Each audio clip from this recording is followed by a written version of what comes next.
Thank you. In the exploding world of college baseball, one word, one city completely summarizes the goal. Omaha. 8 teams have made it to the Men's College World Series.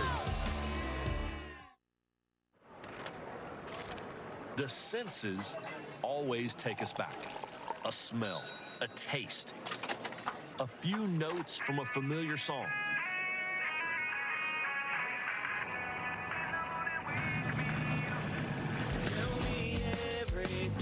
And in an instant, we're home again. You can understand my dream. This town has been home for college baseball since 1950. But it's never just a homecoming, or just the start of summer, or just the maker of memories. It's all of that and more. It's Omaha. This town, this city, this crowd, stand up on your feet for your way down. And every one of you, come on, let's take this town. Today, there's only one team who is dogpiled on this field. It's all over. Virginia pieced together a championship. With 3 others seeking long-denied Omaha glory. We're going to Omaha. We're going to Omaha, baby. Let's go.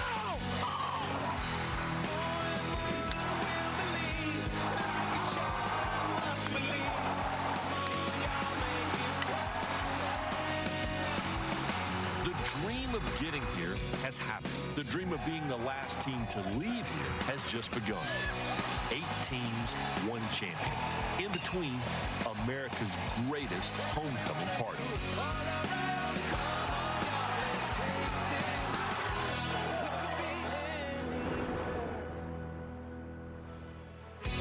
Welcome to the NCAA Men's College World Series, presented by Capital One. It is a heavyweight showdown on this Friday night on day 1 at the College World Series. Florida State, one of the most historic programs in the history of the sport, matching up with number 1, Tennessee, who's won more than anyone in college baseball the last 4 years. Game 2 to kick it off at the College World Series. Game 1 was a thriller. An all-ACC matchup, and Vance Honeycutt, the superstar for North Carolina, walked it off against Virginia. 8 teams are here, 4 played today, 4 played tomorrow. Double elimination within each bracket, and then the bracket winners meet starting next Saturday in a best of 3. With that, we say hello and thanks for joining us. Chris Burke, Kyle Peterson, Mike Monaco with you.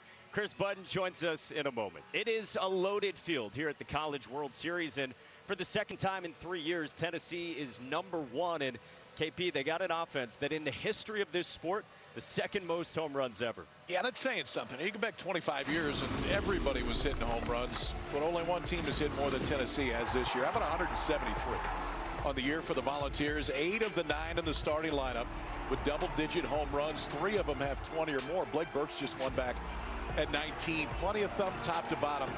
But I don't know that anybody has the 1-2 that Tennessee does this year. Christian Moore, Blake Burke. Nobody in the history of Tennessee's hit more career home runs than Christian Moore. They combined to hit 51 this year. Decent way to start a lineup, gentlemen. Flip side for Florida State. We said it, a blue blood, top 3 all-time in wins and trips here. But last year, the worst season in program history. This year, the biggest turnaround in the country. Yeah, the worst season in program history was also Link Jarrett, that man's first season coming back home to his alma mater. And boy, did they have a big turnaround with 47 wins and a trip to the College World Series. They lead the ACC in homers. They've been on a heater with almost 12 runs a game in the postseason. And James Tibbs led the ACC in homers, ribbies, and is one of the best players in this event. Will be a first-rounder in the Major League Baseball player draft. And we got a lot of those here in Omaha. 8 teams have dogpiled to get here, and now the real fun is just getting started.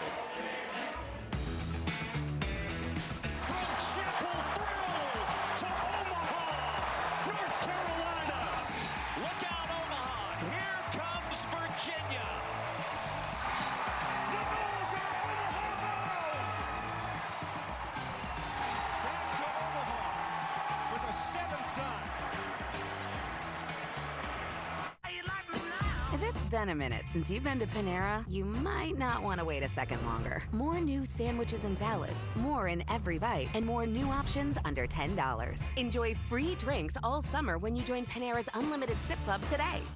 Let's go walking in the city tonight. I'm feeling heavy and I can't explain how I feel for you. You got me dizzy and I'm feeling blue.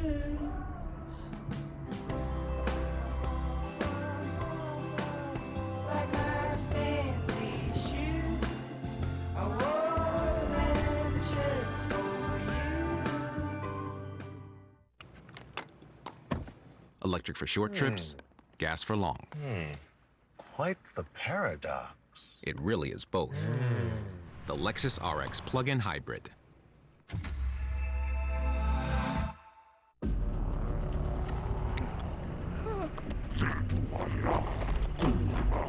Hi, guys, no, wait a minute. There are easier ways to get information about a place. Simply head over to apartments.com. The place to find a place. Nope.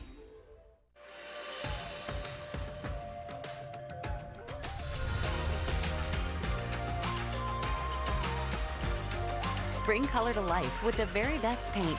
Only at Sherwin-Williams. Dad, don't forget about my new cleats. Sweetie, I can't make it to Dick's this week. Have you heard of Dix.com? Have I heard of Dix.com? Have I heard of Dix.com? Whoa. Don't overthink it. Let's go shopping. Anyone impressed with how fast that was?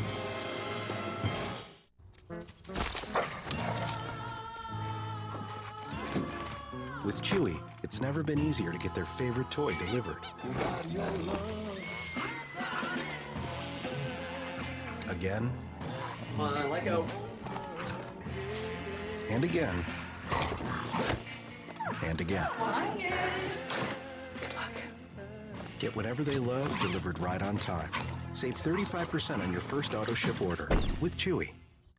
A perfect morning calls for the perfect pairing. Jimmy Dean Maple Griddle Cakes. Sweet pancake outside, savory sausage inside. Ready in minutes. The NCAA Men's College World Series is presented by Capital One. What's in your wallets? For as much as Florida State has been here, they have never won the College World Series. For more on that, we say hello to Chris Budd. Yeah, Link Jarrett returns to Omaha, where he played 3 times here, wearing that exact same garnet and gold uniform that he is wearing tonight.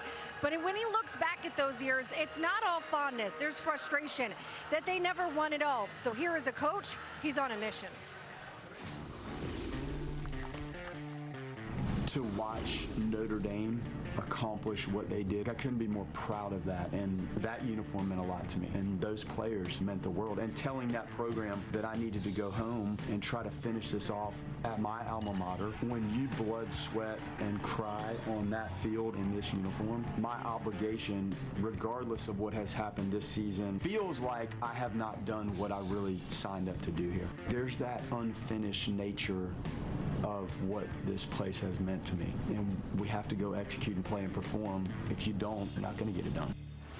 And guys, when you talk to Jarrett, there's certainly a passion and a hunger that he talks about and wanting to bring back the school's first baseball national championship. Yeah, Chris, he told us today, I want to do that. I need to do that. Let's check out his batting order, brought to you by Capital One. 47 wins, the number 8 national seed, 12th in the country in runs per game. And like James Tibbs, Cam Smith, a likely first-round pick. Yeah, one of the most talented players in this event, has really emerged this year as a surefire first-rounder, and he hits in front of James Tibbs. Scary combo. It is scary, and they're going to face a guy that really has turned into an opener, which, yes, that's happening in college baseball, too. Chris Stamos, transfer from Cal. On his longest outing of the year is 3 1/3 innings. And so, really, if you get you through the lineup once or close to twice, he has done his job. So to get you 9 outs, that's about the most he's got you this year. They know where they will go after that. His starts this year, they are 8-1. He's filled the role very well. Here we go at a slice of baseball heaven in Omaha, Nebraska on day 1. A walk-off to get things started. And now, as Link Jarrett said yesterday, this a clash of titans. Chris Thamos, the grad student from California, against Max Williams, the Alabama transfer, and away we go.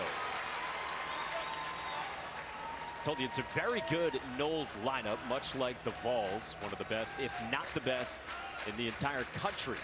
And Williams red hot here in the postseason with 4 home runs his last 5 games.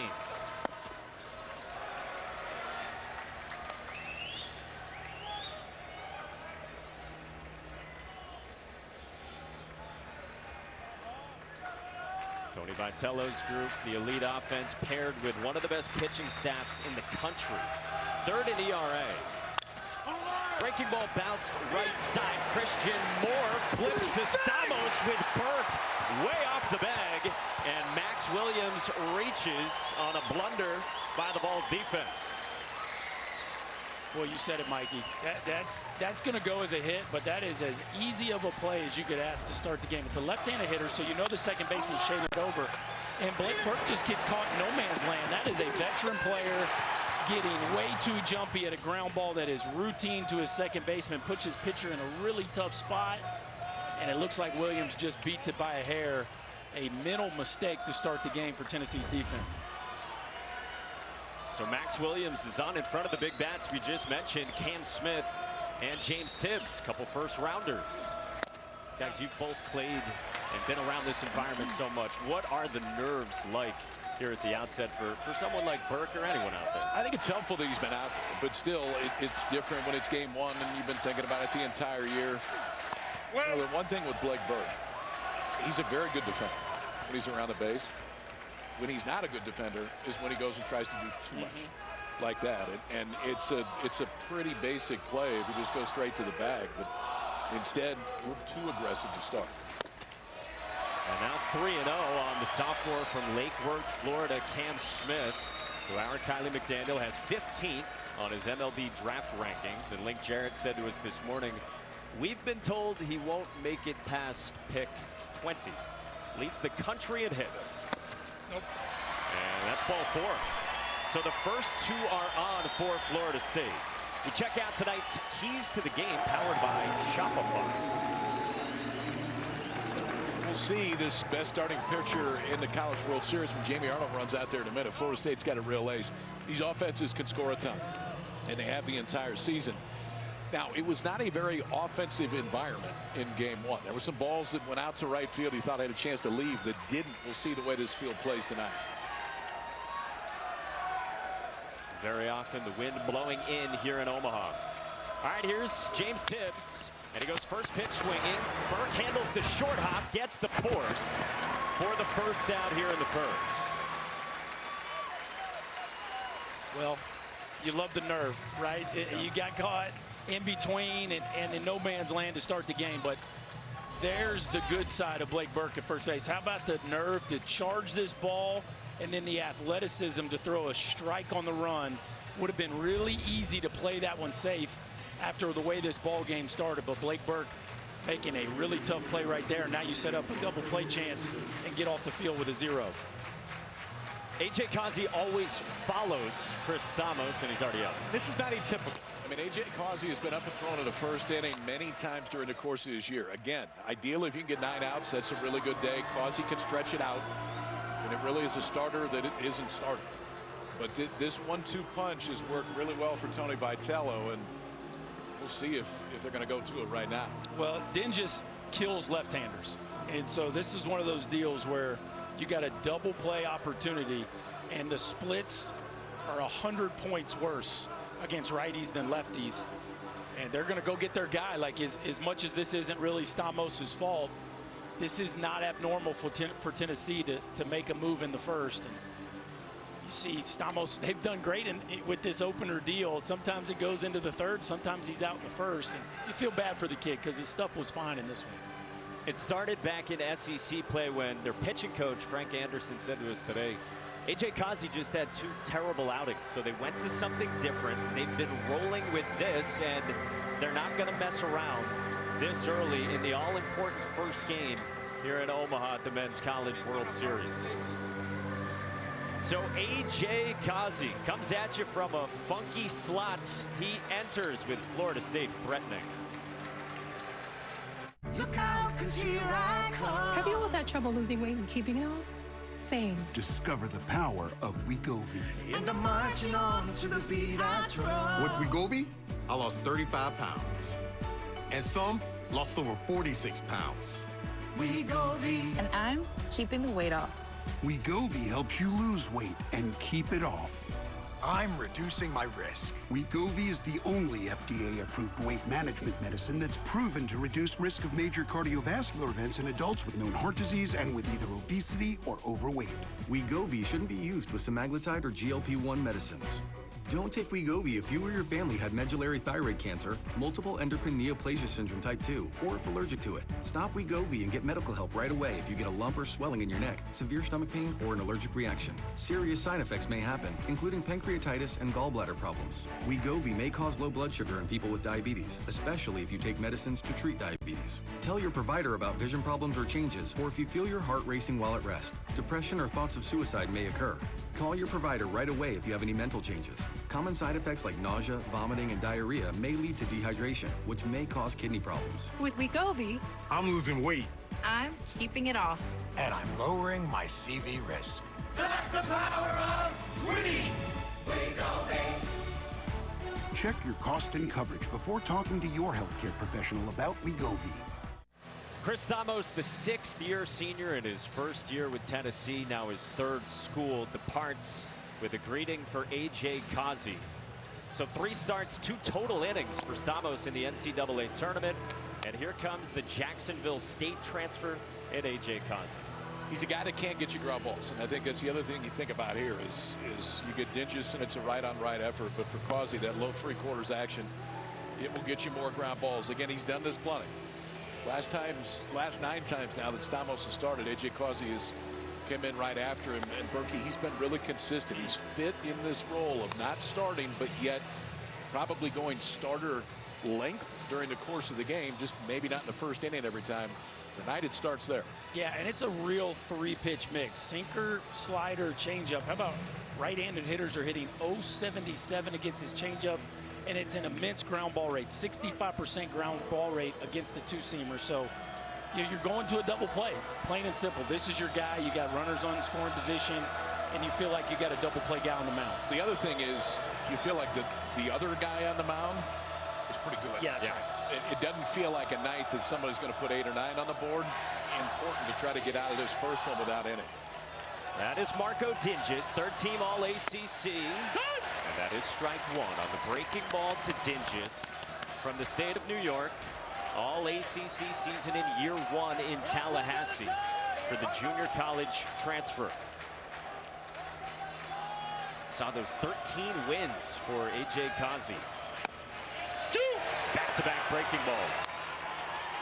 Pretty remarkable. He's got a knack for being able to come in out of the bullpen razor sharp, and that's 2 well-executed breaking balls right on the edge. Max Williams and James Tibbs aboard for Florida State. Dinges strikes out.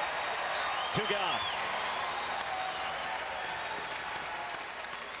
Of the 3 breaking balls, and that's all that he threw to Dinges in this at bat. This was probably the worst one. I mean, this catches a whole lot of the plate, but Dinges did not want any of this one. You can see he starts in the inside part, comes back over middle, but Dinges swings right over the top. Stamos fired up, and a giant strikeout to start it for A.J. Causey. He calls it a sweeping sidearm curveball. That's what he uses to get second out here in the first, and now he's got to deal with Jaime Ferrer. Junior from Puerto Rico, third-team All-ACC. It's been the best season of his career. 2 very good years to start out, and a big part of this Florida State turnaround. I told us yesterday he is speechless being here. Got on the bus, told his teammates, feels like we're going to Disney. It's up and away, 2-0. Cal Stark is always ambitious with back picks. Not afraid to do it right there, especially to try to get him out of a jam. Anything that takes his momentum that way, Burke knows to be ready for it. But after being razor sharp there to Dinges, a couple loose ones here to Ferrer. Nothing but breaking balls so far. 2-0. Good? Yep. 6 straight, KB. You don't need the double play ball anymore. Right. The breaking ball worked out pretty well when he came in against Dingus. And that time misses with the first two. Still has the confidence to throw it 2-0. 2-1 is down. Runner on the move, and they will give James Tibbs second. And now 2 in scoring position for Florida State.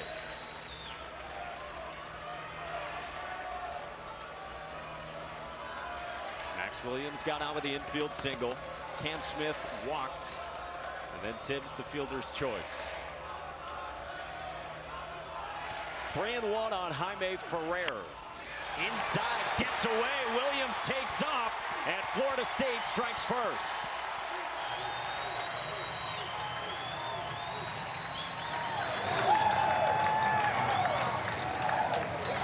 So 6 straight sliders when it comes into the game. I thought we'd see one 3-1, but instead goes 2-seam fastball. Watch out about this ball, how far this ball moves. I mean, that's going to start on the inside part of the plate. By the time it gets there, it's a fastball. But by the time it gets there, I mean, it was that moved 1.5 foot. Yeah. Arm side. Cal Stark can't get there, and the Knowles strike first. Only his 4th pass ball of the year. Is that going as pass ball or wild pitch? They're going to give it a wild pitch on A.J. Kazi. So it puts Florida State on top in these crucial first games here at the Men's College World Series. This brings up Daniel Cantu. Transfer from South Florida, 23-year-old in year 1 with the Knowles after 4 years at USF.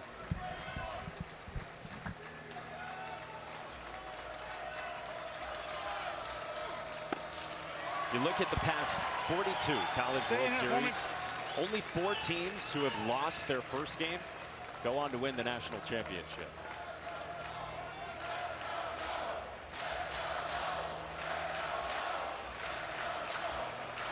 Two on for Cantu.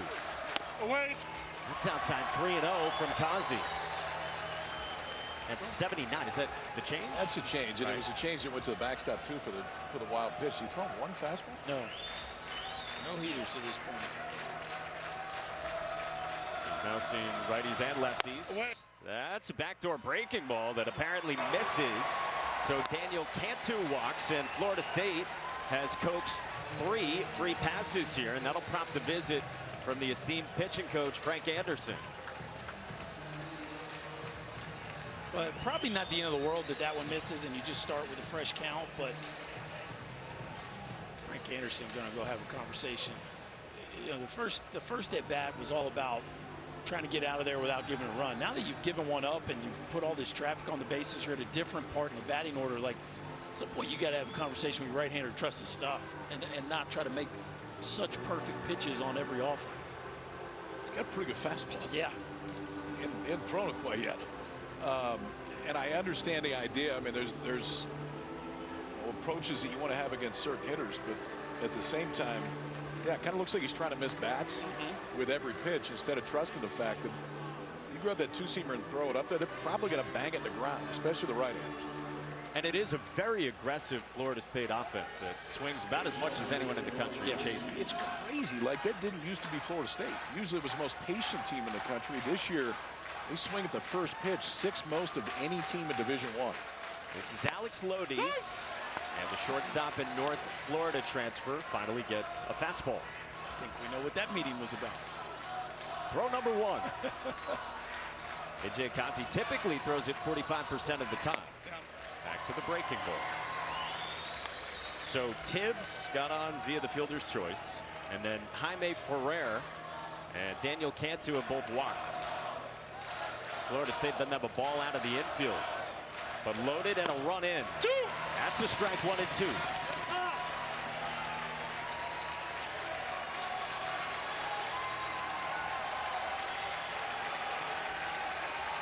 This will be the 24th pitch of the inning.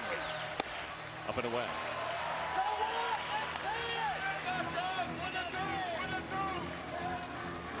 A.J. Kazi's been so sturdy recently. Hasn't given up more than 3 earned in any of his last 7 outings. 2-2. Well back. Well, that was a really late swing right there by Cantu. I mean, you talk about a ball that taking it out of the catcher's mitt. And now Alex Lodi staring down at 2-2 from A.J. Kazi. Interesting. Lodi's late on the changeup and kind of almost looked on time for the fastball right there. Really digging in here and having a quality 2-strike at bat. KP reading swings. What do you go back to? Changeup. But you got to have the confidence throw for a strike. Breaking ball, cut out and miss. That plays two. That one does play. And I think a pretty good job at Tennessee to get out of that one and only give up one run. It's a showdown with championship vibes. You can't get enough. Two powerhouses clash in a rematch of last year's WNBA Finals. Get it done! Liberty Aces, Saturday at 3 on ABC. When you work with someone who knows a lot and cares even more, you can do this. You're unstoppable. I said you ain't seen nothing yet. Wow, are you kidding me? You can do this. At Truist, we believe the same is true for banking.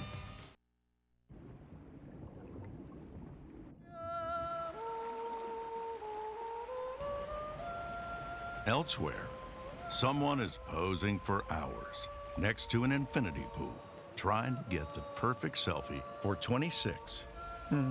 Make that 25 likes.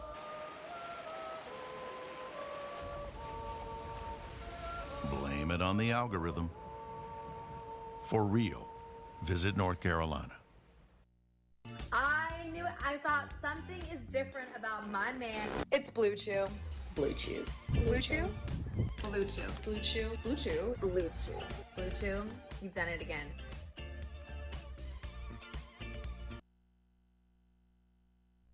Tennessee hadn't been to Omaha since 2005 before Tony Vitello has led this group to 3 in the last 4 seasons. Vaunted offense. Let's check out his batting order. Brought to you by Capital One. We told you earlier, 173 home runs. And 26 in the postseason over 6 games. And it comes at you fast and furious. Moore, Burke, and Amick, 3 of the most talented hitters in the country. Moore and Amick both projected first-rounders. Going up against one of the very best pitchers in the entire country. The sophomore from Tampa, Jamie Arnold, 3rd in the country in strikeouts and a first-rounder next year. Yeah, he's at a big-time year, man. Heavy fastball, slider mix. It's primarily those two. May see a few changeups to righties, but it's not going to be many. He'll show you 2 different fastballs. And the thing with Arnold is his release point is about 1.5 foot lower than you're used to seeing from left-handers. It's about 1.5 foot closer to first base. Very different look, especially when he tries to run that fastball up and out of the zone. It's vicious stuff out of that slot. Starts out with 95. Pinned to the edge to Christian Moore. Team leader in OPS. First team All-SEC. 32 home runs. 4th most in the country. And what a heavyweight showdown this is. Jamie Arnold, KP, you said it earlier, probably the best pitcher left in this field of the 8 teams still standing. And you got the guy in the country's 2nd most home runs versus plus velocity in America, and Christian Moore. Wait. Power on power right here. Dig into that a little more for me. Well, he hits a fastball at an elite level. So, you know, Christian Moore having one of the great years really in Southeastern Conference history. How about the only second baseman in NCAA history with more than 30 home runs ever? This is the guy, 1 of 1. 7 of them this year have come on fastballs 92 or higher. The only one that has hit more, Vance Honeycutt did it 8 times this year. Those are 2 pretty good hitters. Both playing on day 1 here. Moore rockets one toward the gap in right center field, and that will get toward the wall. Christian Moore motors around second, on his way to 3rd with a leadoff triple.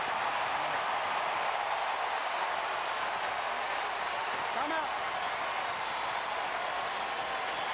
95 coming in, 110 going out.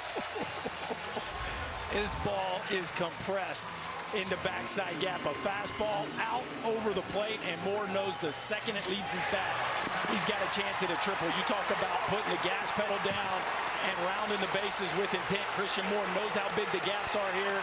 A leadoff triple so valuable. And now he sets up his partner Blake Burke for a chance to tie this game up. First triple of the year. Tennessee as a team only hit 6. Now, some of that's ballpark effect because the gaps are not nearly as big. You can get them here. Blake Burko's first pitch swinging and vaults it into shallow left center, and it drops. This game is tied as Blake Burke drives in Christian Moore here in the first. This time of night, the sun could do some things to you if you're out in left field. And you wait another few hours, it gets down behind the grandstands. Watch your first break of Jaime Ferreira out in left field. And that's what makes it. He went back, froze, and then comes all the way in. This isn't deep enough to score a run if Ferreira plays it correctly and catches it. But instead, that first break back, not enough time there for Lodis at short to get there. He has to take it on a hop. Moore scores easily, and Tennessee ties it up quickly here in the bottom half. We have our first. We have one. A beach ball sighting.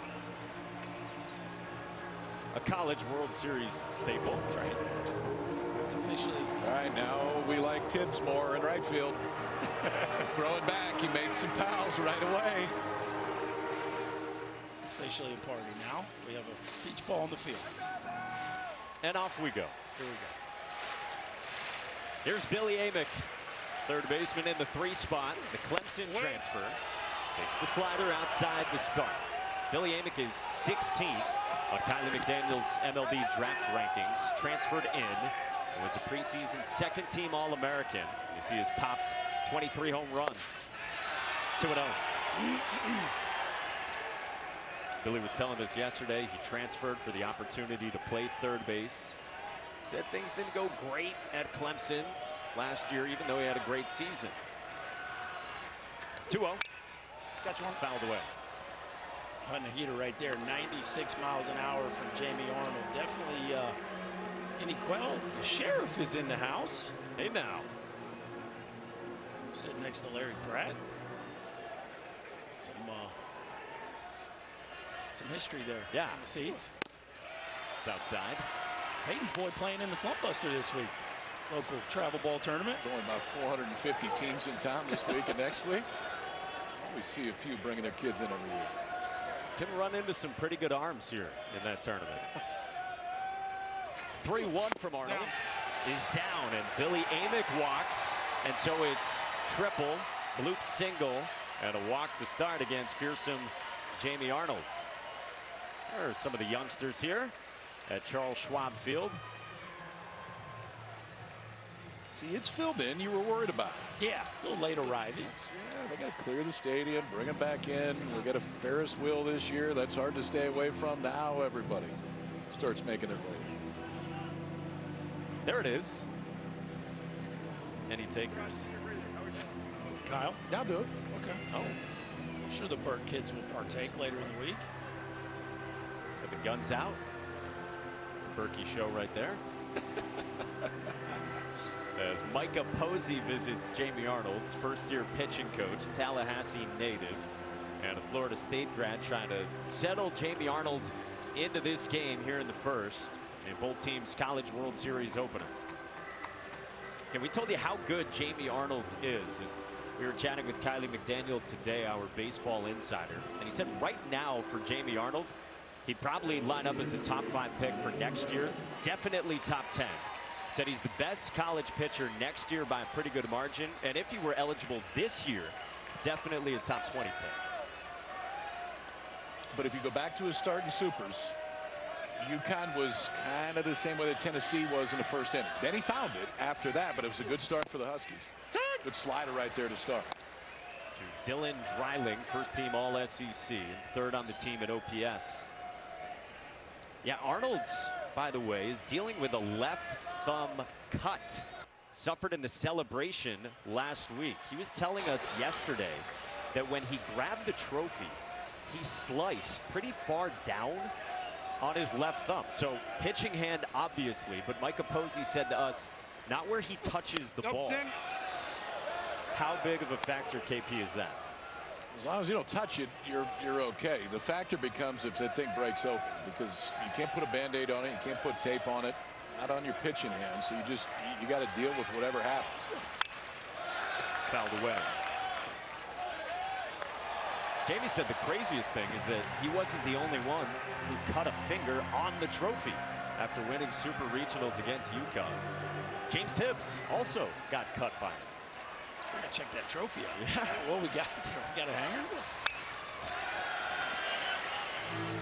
Link Jarrett just shook his head when we asked about it this morning, like in disbelief that buried his head. Yes, he did. His head just went down on the table. He didn't want to talk about it.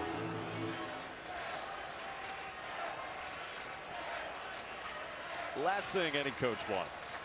1-2 again. And Dreiling reaches out and floats it over the jumping Drew Farrow. Blake Burke rounds third. Williams' throw is not in time, and Tennessee leads.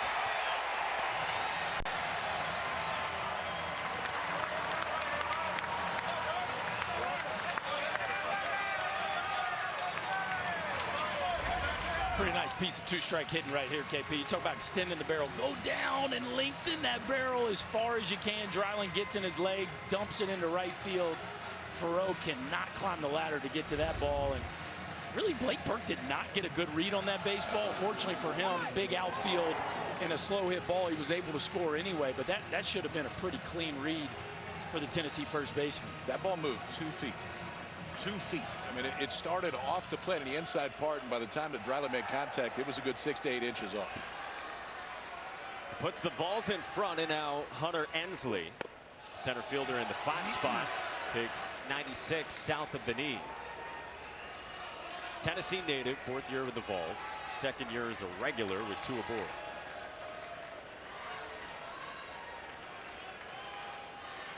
Arnold's 1-0. On the ground, right side at Farrow. He flips, Lodi's turn, and that's 2.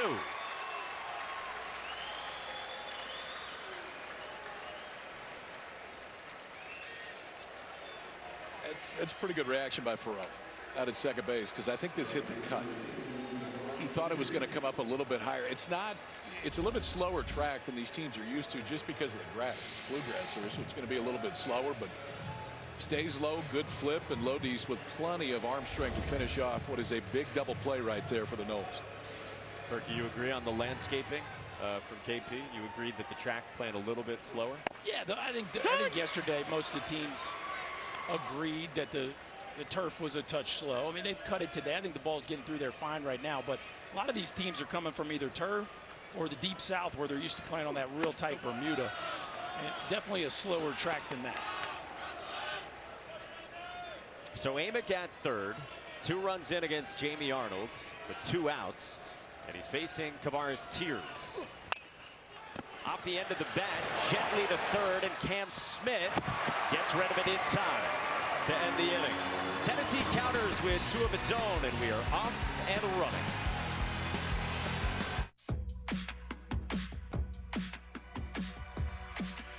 If you love to travel, Capital One has a rewards credit card that's perfect for you. With Venture X, earn unlimited double miles on everything you buy and turn everyday purchases into extraordinary trips. And get access to over 1,300 airport lounges where you just check in and chill out. Open up a world of possibilities with Capital One. What's in your wallet?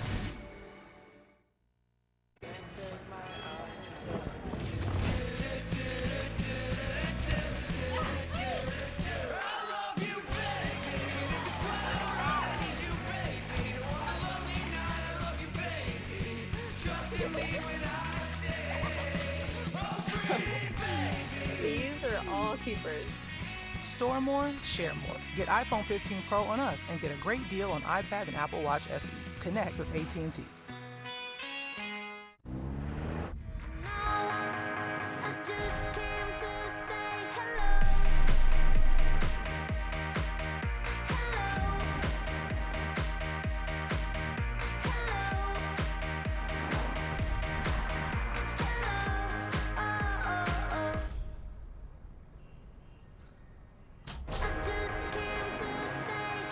Feel the groove in the all-new Camry.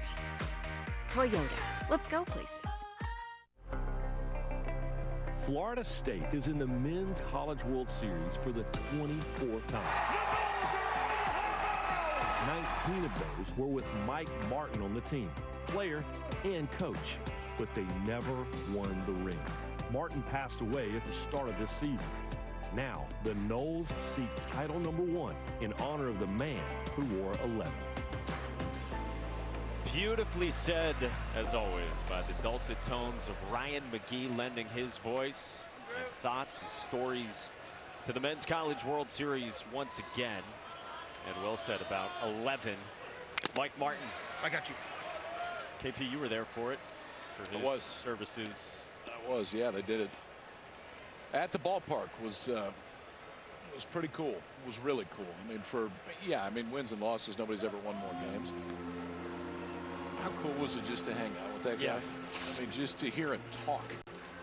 I mean, it's kind of like Berkman. Like when Skip talks, it just sounds different than everybody else. When 11 talked, it was just different and fitting that in his last year as a head coach, he would get the Seminoles back here at Omaha.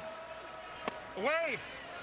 And really interesting to hear Lee Jarrett talk about the burden almost of feeling like it's his mission to finish the deal for this Florida State program in honor of 11. 1-2 on Drew Farrow from AJ Kazi. We were talking with Jaime Ferrer, and he said to us, we're playing through and we're playing for Coach Martin. He said it would be a storybook ending to win it all in this of all seasons. A season that, by the way, started for Florida State on opening day with an 11-0 win. Known simply as 11 in the baseball world. 2-2, and Farrow strikes out. Really good changeup. In talking with Link Jarrett yesterday, he said there's so many times in games where I'm hearing him in my head of all the things that I learned from him from a coaching perspective. He says it's not written down, it's just a Rolodex in my brain. And when I think about it in Mike Martin's voice. He talked about it with a smile of all the different things that he learned. We talked about his last visit, the way that he sat on the couch. He's like, you're gonna get it done this year. It's pretty amazing when you look at what has happened this year and the pressure that Link Jarrett feels. Jackson West, Chris, bounces one in. Christian Moore, who throws it away. West is at second. Drop time. I tell you what, it was a really nice pick here by Moore. Thought he rushed the throw just a touch. You got the catcher running. He had time for one more step. Such a quick transfer, but if you look where West is, I mean, KP, you got 10 more feet. Take one more step, get a grip on the baseball, and finish that play with a low heartbeat. I think Moore just rushed it right there and missed that throw. He nailed the hard part.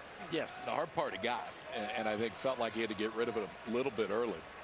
And heads up there by West, too, to not even break stride, ends up at second base. Lineup turns over back to Max Williams, who gets a back foot breaking ball to start out after he had an infield single his first time to start this ball game. Such a big part of playing infield is ball speed and runner speed. You have to know who's hit the ball. That tells you how aggressively to play it. Roped into right field, a base hit for Max Williams, and booted by Tears and Wright. West didn't spot it or the windmill at third, and so he stays at third.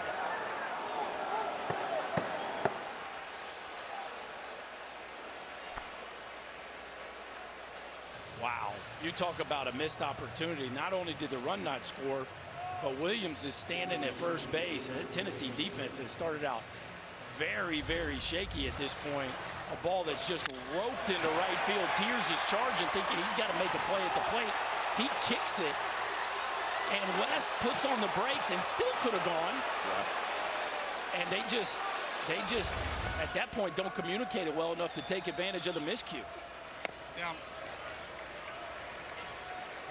Missed opportunity for Florida State. Might have missed the bag on the turn. And Ty McGahee and Jackson West barking at one another. And now you got to deal with Cam Smith to be followed by James Tibbs, with more traffic again for the Noles in a busy first couple of innings. Yeah, as frustrating as that sequence was, really for both sides. If you're Florida State, you just regroup and say, wait, we got Smith and Tibbs up. We can still cash in here. It's also, it's been sloppy. Yeah, and I think that's kind of a game one jitters. These are two teams that usually defend pretty well, but the Bird play it first, the ball that goes to the backstop. Ferrer misplays a ball in left field, and then the more error in this inning. And now Kazi ready with a 1-1 on the way to Smith. Bouncing ball, Kazi snares, wants to, Moore's turn, they get it. Wow, what a swing to close the top of the second. When the sinker sinks, then things can happen. And you just keep throwing that right on right. A.J. Kazi trusted it. Two-seamer right back to him, knows he's got plenty of time. Strike to Christian Moore to finish off the double play and keep it a one-run Tennessee lead. This town is built on revenge. My job is to avoid a war. Bodies are dropping. Anybody new in town? When I act, I do so with a purpose. We know what this guy's capable of. He's back for a reason. We're the same breed. You think you know who you're dealing with? You don't. Stream Mayor of Kingstown and other hit series exclusively on Paramount Plus. And done. Can we just call my dad now? Gorilla Glue. Of course. Gorilla Glue is incredibly strong and versatile, even outdoors. For the toughest jobs on planet Earth. Leo. Jake from State Farm. You did it, buddy. Well, you suggested bundling home and auto, you bundling bundler. Who wanted that affordable price? Bundle and save with a personal price plan. Like a good neighbor, State Farm is there. Investment opportunities are everywhere you turn. Do you charge forward? Freeze in your tracks? Or let curiosity light the way? At T. Rowe Price, we're asking smart questions about opportunities like AI and how the industry's born to support AI might better support us all. Better questions, better outcomes. T. Rowe Price. Jackson West was rounding third, doesn't end up scoring, then the double play ball, and this was him coming around third and maybe insisting to his third base coach that he didn't get the bag initially coming around. Yeah, you see the right foot here comes short of the base, and as he's picking up his third base coach, Todd McGahee, it's subconsciously registered with him, oh, I missed the base. And there's no question that Sean Rakos, the third base umpire, was right there on it. I mean, he was looking at it, and that would have cost him an out. Well, if somebody says something. Yeah, they got to appeal. Yeah. Billy Emick was not looking at it. He was looking at the outfield. There's probably somebody on the bench who that's their job anyway. But wow, you talk about, I really felt like Tennessee missed a chance to score with Amick not going to third on the ball Dreiling hit.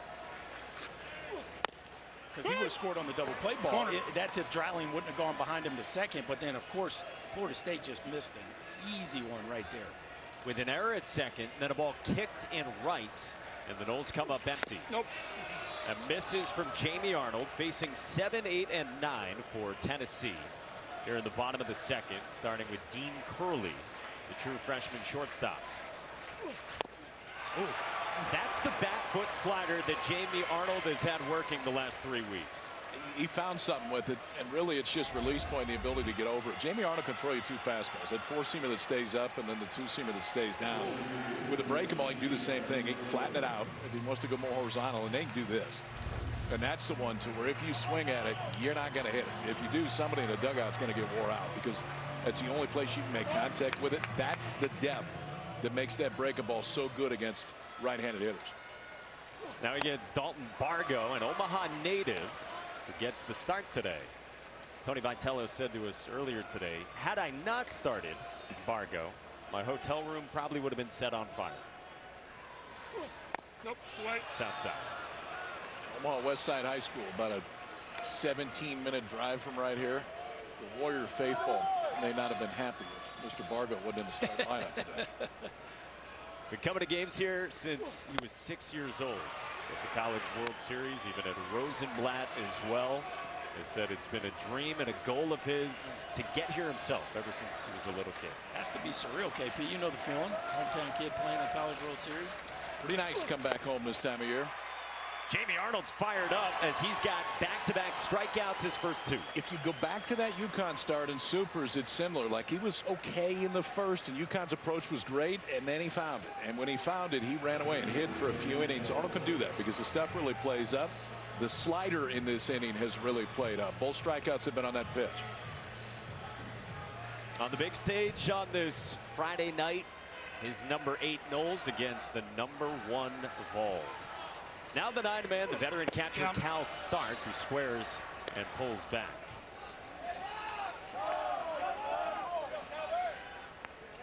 Stark, the Knoxville native, his second year at Tennessee. Previous 2 years at a couple of different junior colleges. Stark is 5 for 20 with 4 home runs in the postseason. Yes, please. That's called making them count. And a hometown kid who was in a position battle with Cannon Peebles to start the year. 1 out about a third of the way through the year and has not looked back. Been a rock for this team behind the plate. 2-1. One of those home runs came in Game 3 of the Super for Tennessee as they hosted the 4-seed Cinderella Evansville.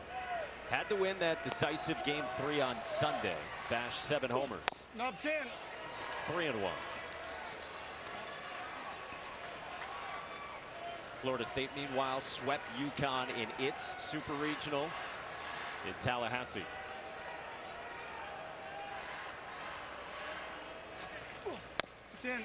That's inside. And a 5-pitch walk issued by Jamie Arnold to the 9-man Cal Stark, and the lineup flips for Christian Moore.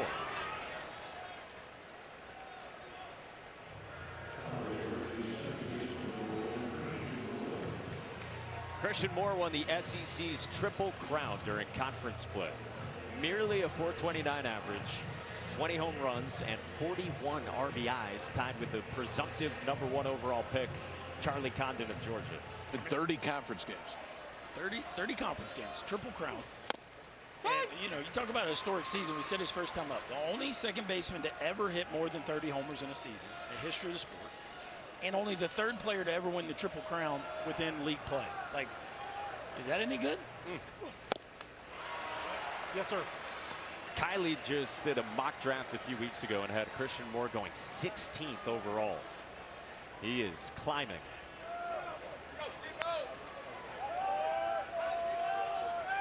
Oh, 2. Fouled away.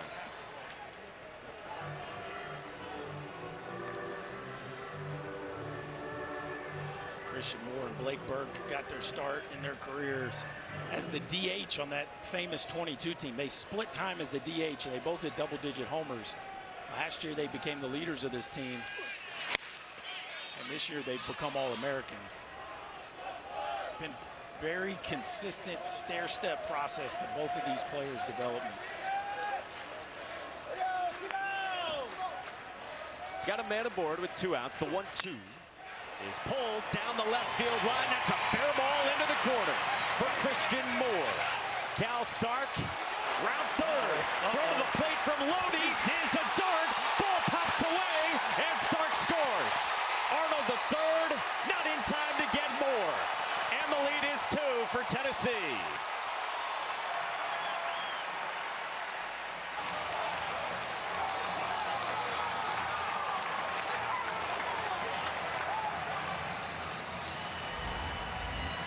About a KP, a breaking ball down in the zone. Christian Moore just front zones it, rips it into the corner. Ferrer picks it up clean, throws a strike. Lodi's has got Stark out dead to rights, and the ball just pops out on the slide.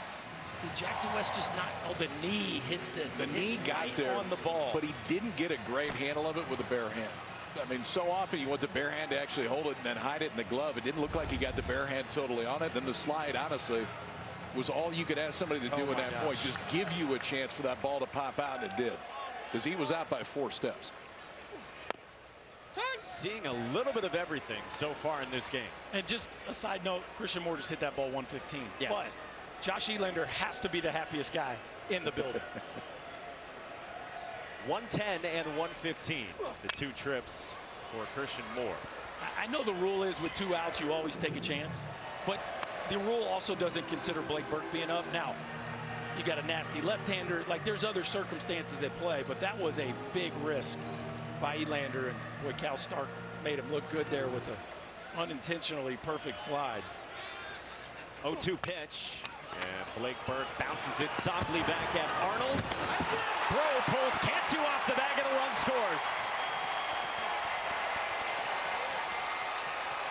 4-1 Tennessee here in Omaha.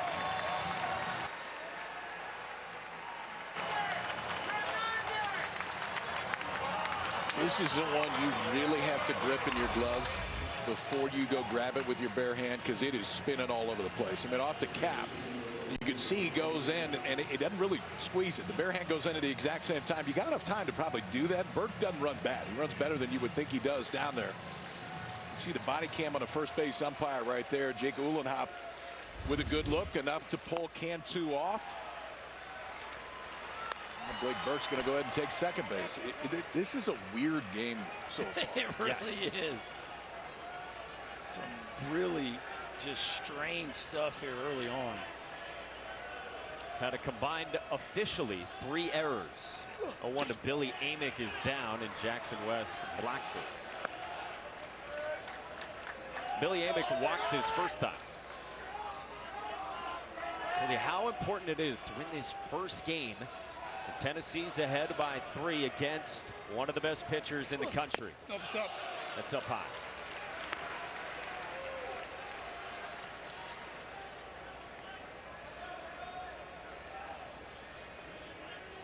This will be the 48th pitch already for Jamie Arnold. He's gotten 5 outs.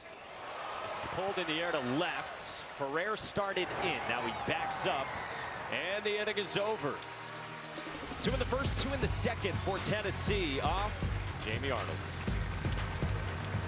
On campuses nationwide, the NCAA is making transformative changes for student athletes. While they pursue their biggest dreams, we're launching new initiatives to help them. Life-changing education opportunities are just the start.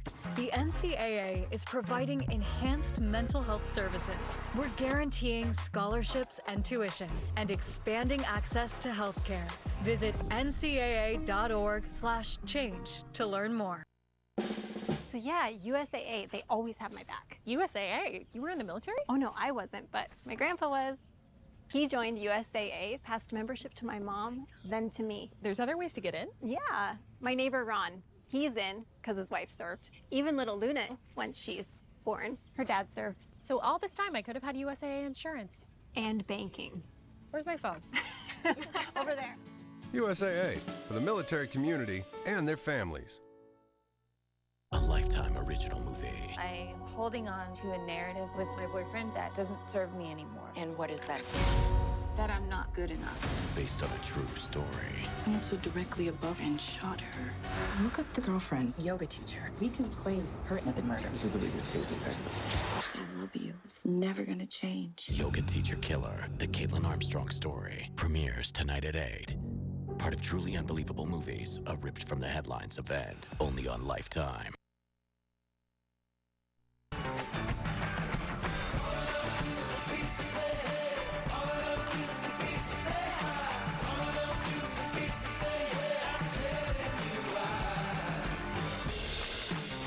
For the 45th consecutive year, the Men's College World Series is on the networks of ESPN. And for the 22nd straight year, we'll have every game. College World Series finals start next Saturday on June 22nd. And for more info, go to ncaa.com. Your home for all 90 NCAA championships. Tennessee 4, Florida State 1 in this top 8 showdown on day 1 in Omaha. James Tibbs leads off 3, 4, and 5 in the third against A.J. Causey for Tennessee. Tibbs reached on a fielder's choice his first time. Really good changeup from Causey. Yeah, it's one of the best changeups in the country. Over 50% whiff rate for somebody that throws it that much. It's a pitch that really allows him to attack left-handers equally as well as righties. Up 10. Inside. It's a good place to go there, too. 0-2, you got a little bit of room. He's trying to front door two-seam him right there. Gets Tibbs off the plate a little bit. At least makes him respect the inside part of the plate. A.J. Kaze's 1-2. On a line towards center, and James Tibbs has his first hit here in Omaha. Tibbs with 5 hits in the Super Regional clincher. Gets back going here early in Omaha with a rocket up the middle. That's exactly what Florida State needed after a 2-spot there by the Vols in the home half of the second. Feels like they need a response here. It begins with the ACC's Player of the Year getting on in front of the cleanup man, Marco Dinges, who struck out on a curveball his first time against Kaze. Bouncing ball up the middle and past the reach of Dean Curley. First to third for Tibbs. The throw from Hensley is not in time, and Dinges takes second. 2 in scoring position for Florida State with nobody out. And that is world-class base running by James Tibbs. You talk about a center fielder just anticipating a runner, putting on the brakes. A base hit right up the middle, top spinner, and look, Hensley just kind of chill. Just not sure when he comes up. He hesitates just a touch. He charged it hard enough, but he double clutches the exchange, and Tibbs just runs right in his face. And give Dinges a bunch of credit for following him on the backside. A huge sequence there for the Florida State offense. When a ball went off the bat, looked like it may be a double play. But if you're pinched up the middle right now, you get a chance, or right there, you get a chance to turn 2. Instead, Florida State's got the first 2 guys on in scoring position. For Jaime Ferrer, walked his first time in the 5 spot. And the all-ACC left fielder takes the breaking ball away. Link Jarrett was chatting with us earlier today and compared the swing, the hitter, to Dante Bichette. Makes very late swing decisions in the box.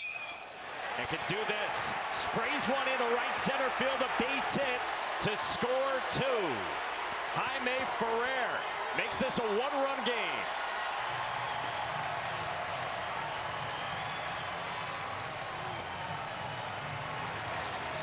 Well, there's your answer. James Tibbs gets it going, the middle of the lineup, providing this offense with the spark it needed. A 2-seamer that is flat, and what a beautiful move from the inside of the baseball out into that right center field gap. And a bullet into right center field has Florida State right back in this one. Ferrer, by the way, has got some more of the buttons done up on the uniform than Florida State was showing off in the Super Regionals. There was a lot of chest and skin being shown by the Noles in Tallahassee. Kind of KP style. I can respect that.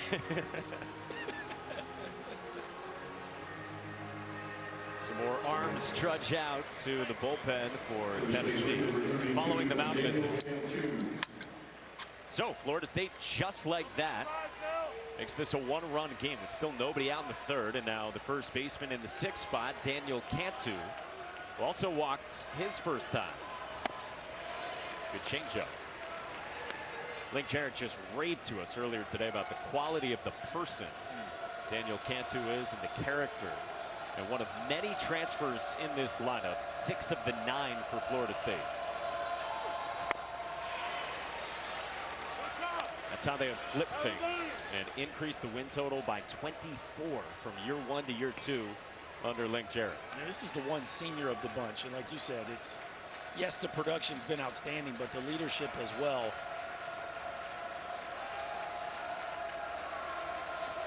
Oh, 2 fades outside. It really is a fascinating roster construction of this Florida State team. It's, you got Ferrer and Smith and Arnold and Tibbs that are your stars, but Link Jarrett has done a great job of surrounding them with portal pieces that have really produced. This is pulled sharply into right field, a base hit.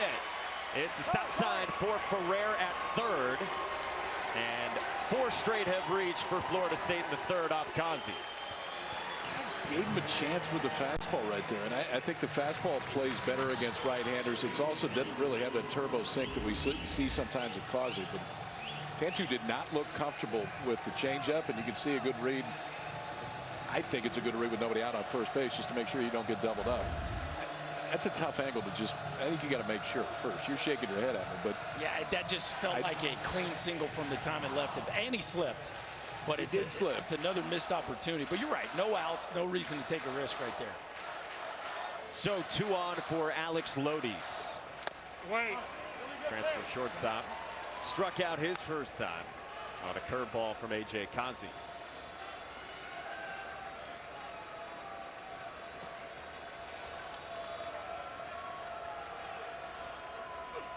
Lodies squares, pulls back, start picks, and Burke recovers, keeping Ferrer at third. And, whew, just about everything we have seen so far in 3 innings. Hold your breath. Gosh. Yeah, this game just feels like it's a tight wire act. Steely gaze from Tony Vitello. 2-0. Fades inside, 3-0 on Alex Lodies. There are times that sometimes your changeup can move too much. It's almost one of those instances right now for Causey to where when he lets it go, he's had some good ones too, but that one is moving so much that it's an immediate take.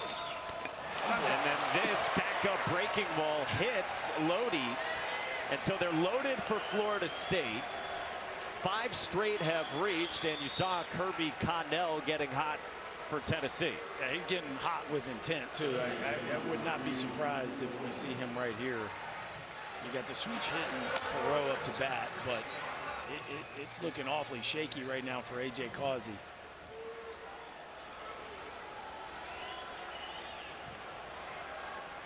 There's that component, and Ferrer has been better against righties than he has against lefties, so he would like the matchup as well if you deem that it's time to go get A.J. Causey.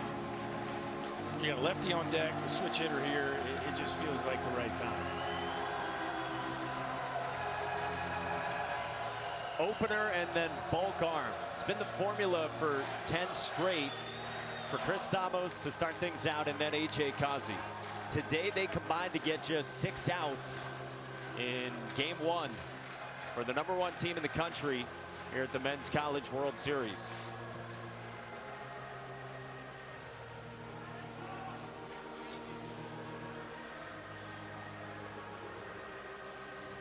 Not how they draw it up, but you're not facing Florida State every week either. This is an offense that is talented and as physical as any in the country. And Causey looked like he was fairly sharp early, but boy, the ball was flat, command was off. Florida State made him pay. Kirby Connell, volley fingers will come on when we come back to Omaha. And Doug. Limu, someone needs to customize and save hundreds on car insurance with Liberty Mutual. Let's fly.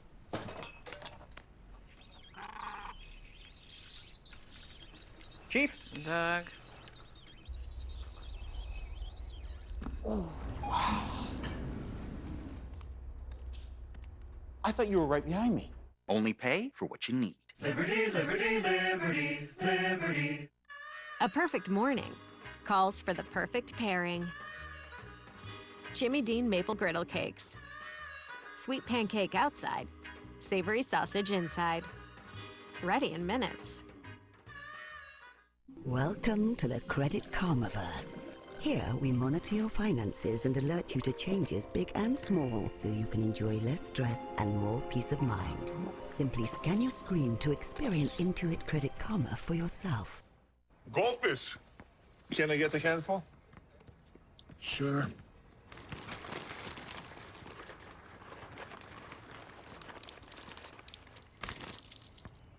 Happy?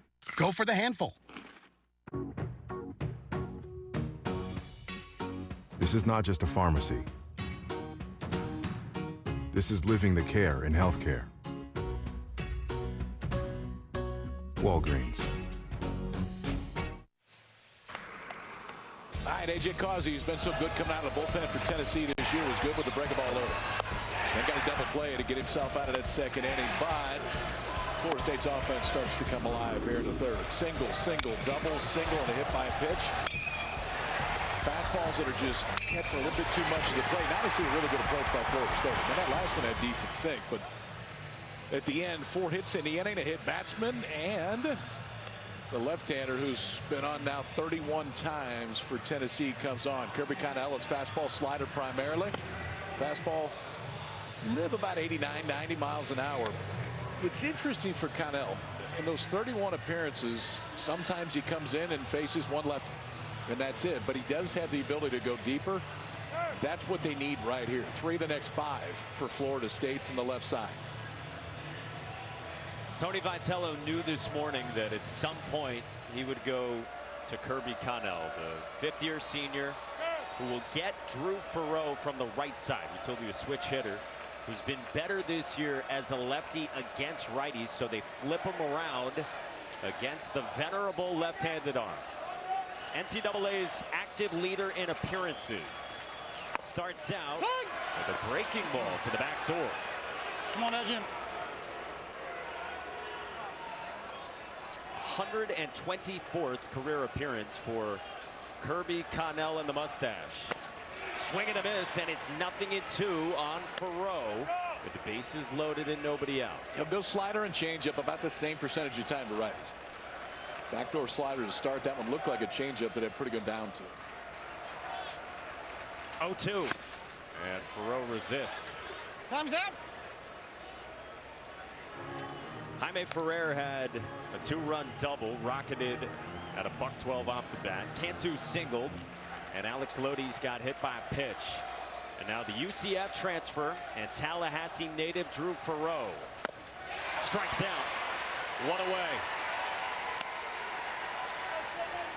The lefty comes out of the bullpen, goes 4 pitches, doesn't throw a fastball. A couple sliders, a couple changeups. The last one a really good changeup. Watch him get right over the top, and you can see that spin. That is going to take it down away from Farrow right there. And you got to pick one guy on this Tennessee pitching staff that has the heartbeat that you want to come in with bases loaded, nobody out.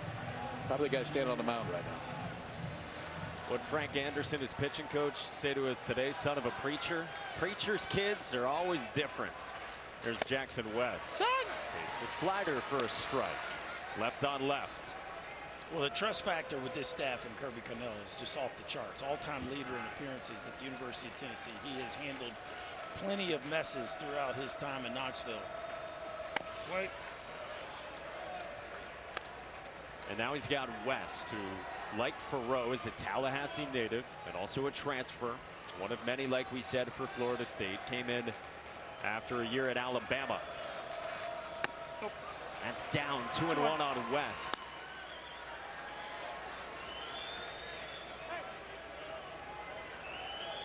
Seventh straight start for Jackson West, going back to the ACC championship game for the Noles and getting the nod again over McGuire Holbrook, who has started a bunch as well. 2-1. That's down and away. 3-1, and nowhere to put Jackson West. Jackson West doing a really nice job here in this at bat of seeing the ball deep. You can tell there is no rush in him, staying close with that front side, and he's been all over that breaking ball from a pitch recognition standpoint. 3-1. Inside, and this game is tied. I'm going to tell you something, man. Give West credit for the patience in that at bat, because he missed third base, had to go back. That cost Florida State a run. Then he's got him dead to rights at home plate. Ball pops out of his glove. Like, your mind can really speed up in that point, the next at bat, trying to do too much. Instead, patient enough right there to work a walk and tie this thing up.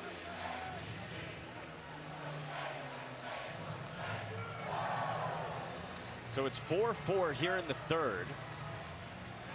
On day one in Omaha, the lineup turns over for the 3rd time for Florida State to Max Williams. Infield single, pull side single to right, his last time in the 2nd.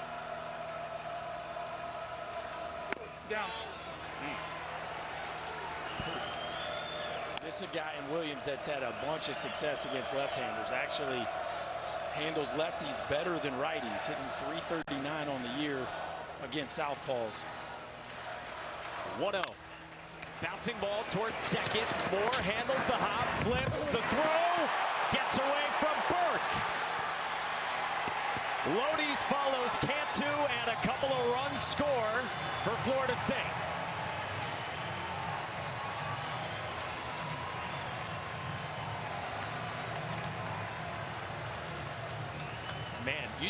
just this game continues to get stranger on the defensive side. I thought Christian Moore did a nice job of laying back and taking the big hop. Hurley and Burke just whiffs it. He just dropped it. I mean, that's a plenty good enough throw. You see Burke in kind of an awkward position, and he just whiffs the throw. A sure 4-6-3 double play turns in to a couple runs for the Seminoles. In a 5-run inning for Florida State. And now in front by 2. And here's Cam Smith with 2 outs and a man aboard. What else are we going to see tonight? Any guesses? Blake Burke was the all-SEC defensive team first baseman. Very athletic. The first play of the game, he gets caught in no man's land, and right there he whiffs the throw at first, and that's 3 runs. Cam Smith bullets one down the left field line, a base hit into the corner. Max Williams motors to third. It kicks away from Dreiling, and it's 7-4 Florida State.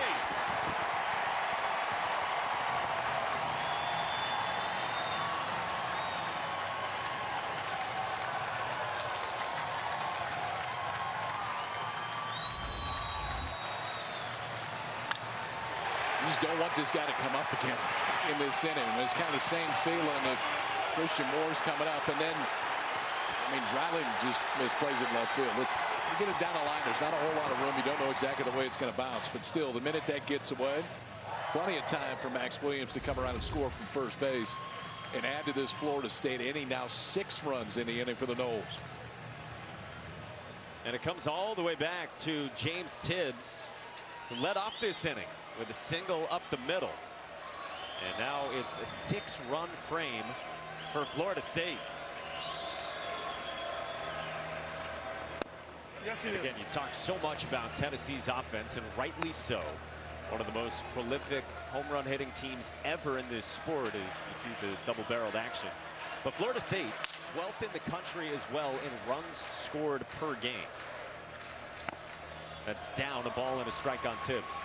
Yeah, I mean, this is an offense that's as explosive. They're averaging almost 12 runs a game in the postseason. So no shocker that they put the runs on the board. It's more so how they have and how Tennessee has helped them. That's the surprise. 1-2 on Tibbs.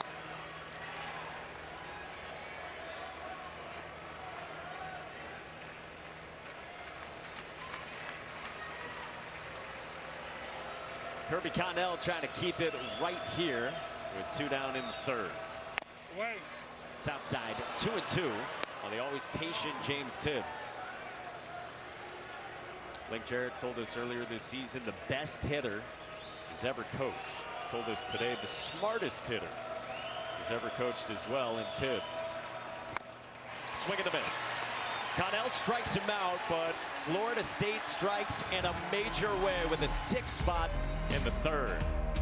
The lead is 3 in the 3rd in Omaha. With no fees or minimums and no overdraft fees, banking with Capital One is the easiest decision in the history of decisions. Even easier than this. We need a clutch hit. Derek Jeter. Hang in there, rookie. Yep, even easier than that. With no fees or minimums and no overdraft fees, is it even a decision? That's banking reimagined. What's in your wallet? Hey, welcome to AutoZone. What are we working on today? My car is dirty. Hey, I've got just what you need. Here's everything you're going to need for a wash. Looks great. Remember space and legroom? That's more like it.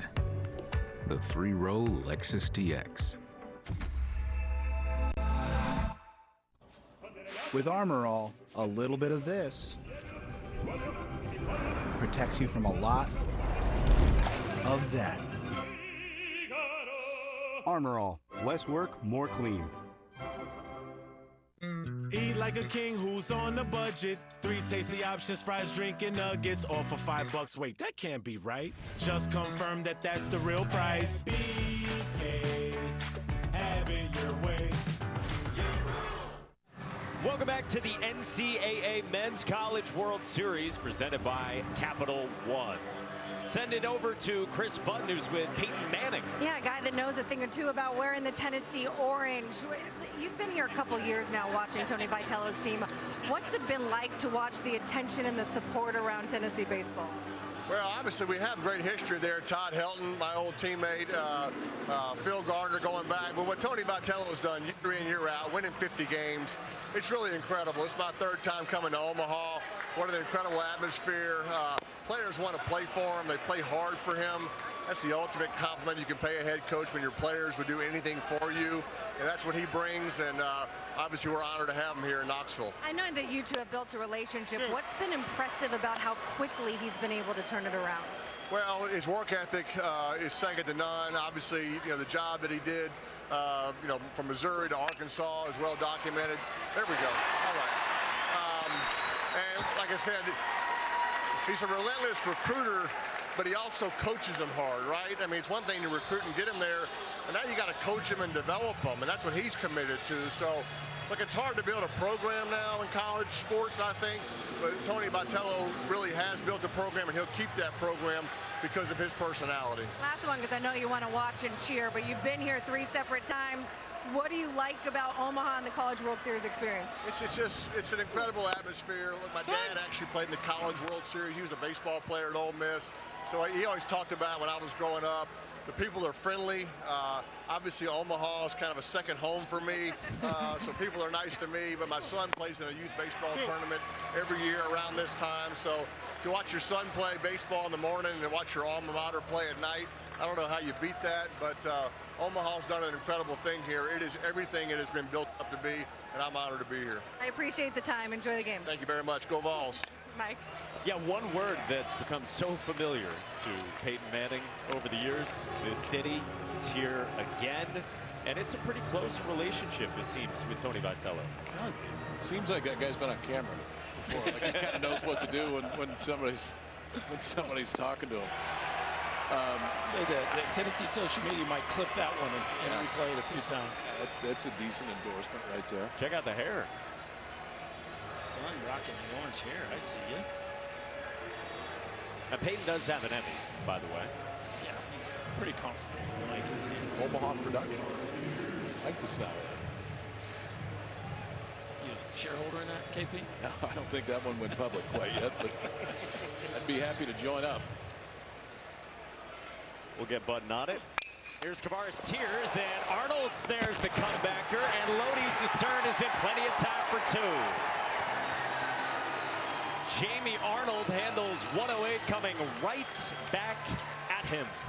Finally some good defense in this one. How about the left-hander playing catch with his shortstop? Fantastic 1-6-3 double play. The Seminoles post to 0.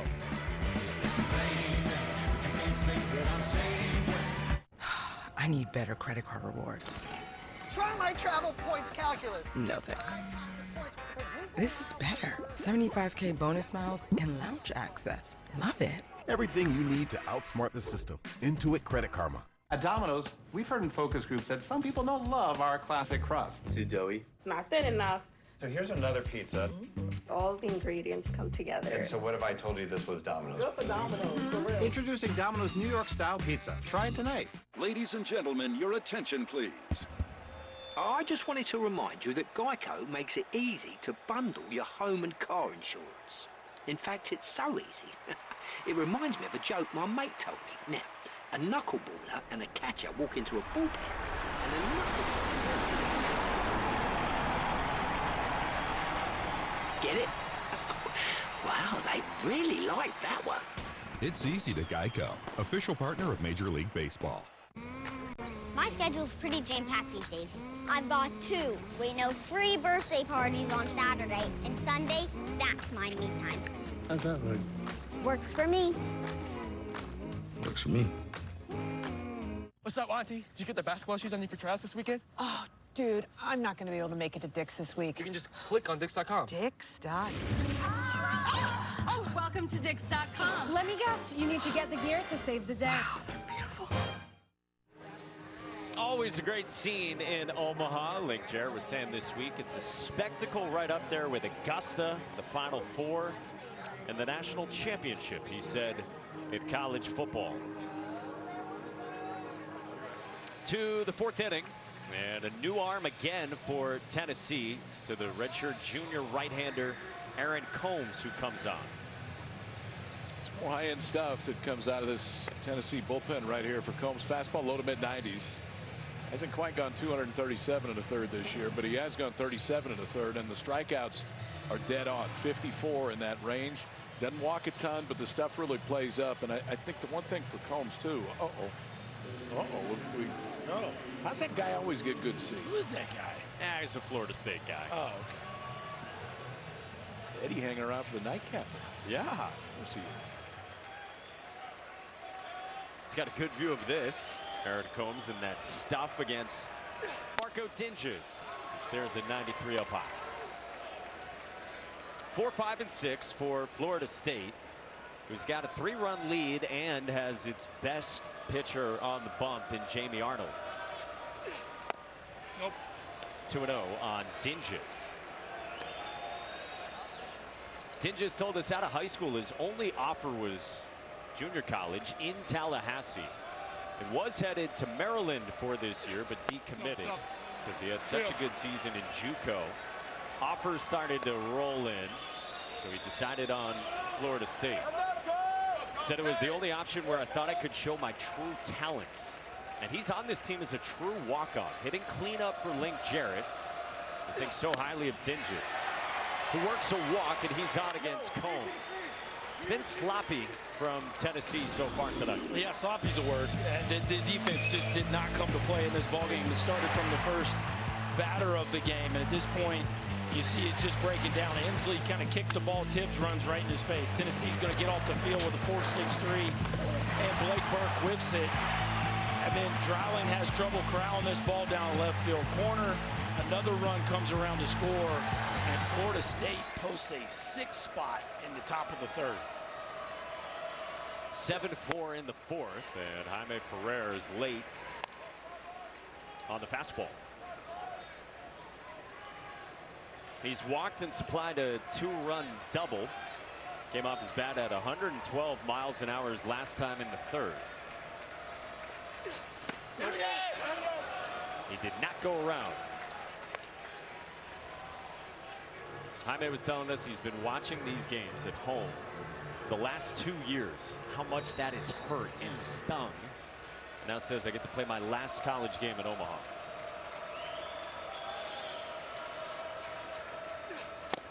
Of course, these guys all part of the group last year that missed the NCAA tournament. For Florida State, for the first time since 1977, it snapped the NCAA record streak of 44 straight regionals. Missed the ACC tournament. Yeah. Dead last in the ACC to win in 47 games, being a #8 national seed in the country, and find themselves back in Omaha. Pretty incredible turnaround. Ferrer told us that embarrassing was the right word for it. He said we showed up to summer ball and people were saying, you're the first guys here, and that's not common for Florida State. Guys are never here this early. He's seen a lot in his 3 seasons. Pulls this one to left. Dreiling's back. It is gone. 2-run shot. Jaime Ferrer.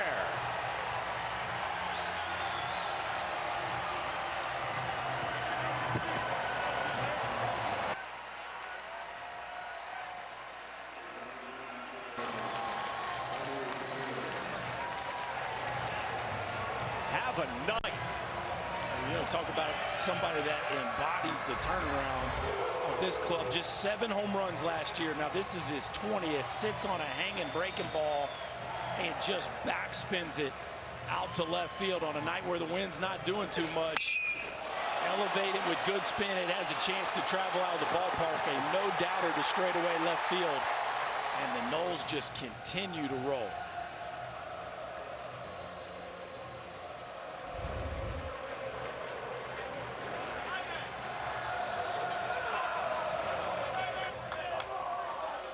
more fun than showing up to summer ball early? Yeah. Yeah, this is where they usually are when summer ball's starting right here. There's, and understandably so, there is so much program pride. And it starts with Link, but then it's all the way through because of what surrounds you on the walls when you walk in the clubhouse. In the history of this program, first home run in this College World Series. Didn't have any in the opener. It feels like we're going to hit him tonight. Probably going to hit him to left. That's going to help push it to the smaller part of the ballpark a little bit.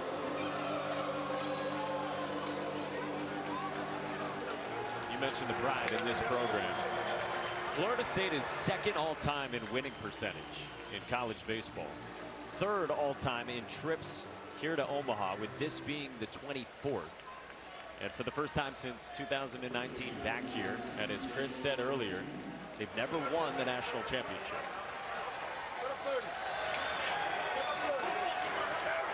That's the mission for this group. Ball one after the visit to Daniel Cantu. A walk and a single so far for the fifth-year senior first baseman. That's a strike. 1-1. That's big. That's bottom. We'll chatter back and forth on where it was. We hear just about everything, thanks to all the microphones we've got placed around Charles Schwab Field.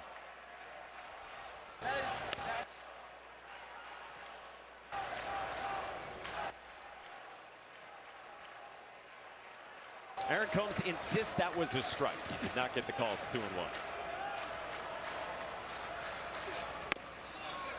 That is, and it's 2-2.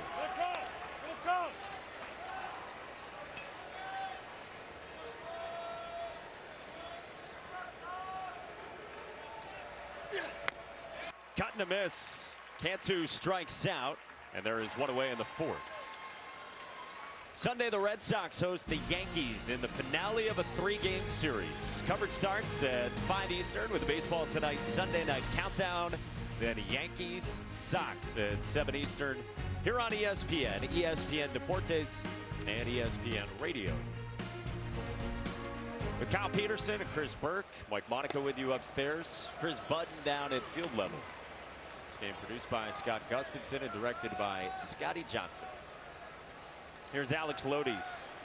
He's struck out and been hit by a pitch. Nope, down. That's down 2-0 from Combs, who again wants some calls. He better be careful. Yeah.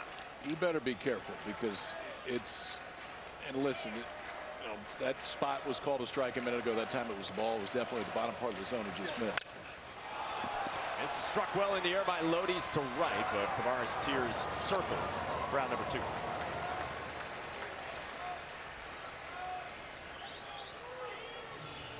There's intensity, but also you got to rein it in at times when barking at the home plate umpire.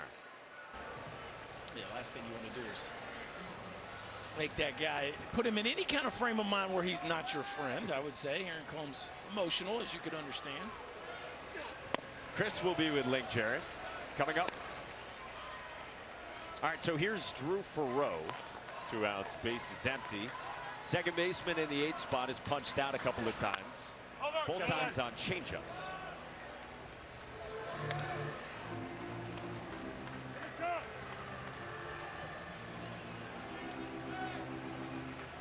Told the Tallahassee native, went to Florida high school, played baseball and football. Very good football player as well. All Big Bend first team in baseball, and Tallahassee Football Player of the Year as a senior. Has fit in better at second than short for the Noles. Bouncing ball left side, and it beats Curley, who is shaded up the middle. 2-out single for Drew Farreau, and he's on for the first time at Omaha. Back to the changeup right there. Farreau saw that one. He got exposed a little bit in the first 2 ABs on the changeup, but boy, did he let that one travel. Florida State offense really flexing their muscle here early. We talked about how Tennessee's helped them some, but man, they can really hit top to bottom. And now Jackson West, who has reached on an error and had a bases loaded walk. His last time in the 3rd inning when Florida State put up 6. First pitch swinging sharply at second, and Christian Moore to end the inning. Florida State leads by 5 on Tennessee, and Jaime Ferrer's had a night. Jaime Ferrer having some fun. The Noles are rolling here early in this one.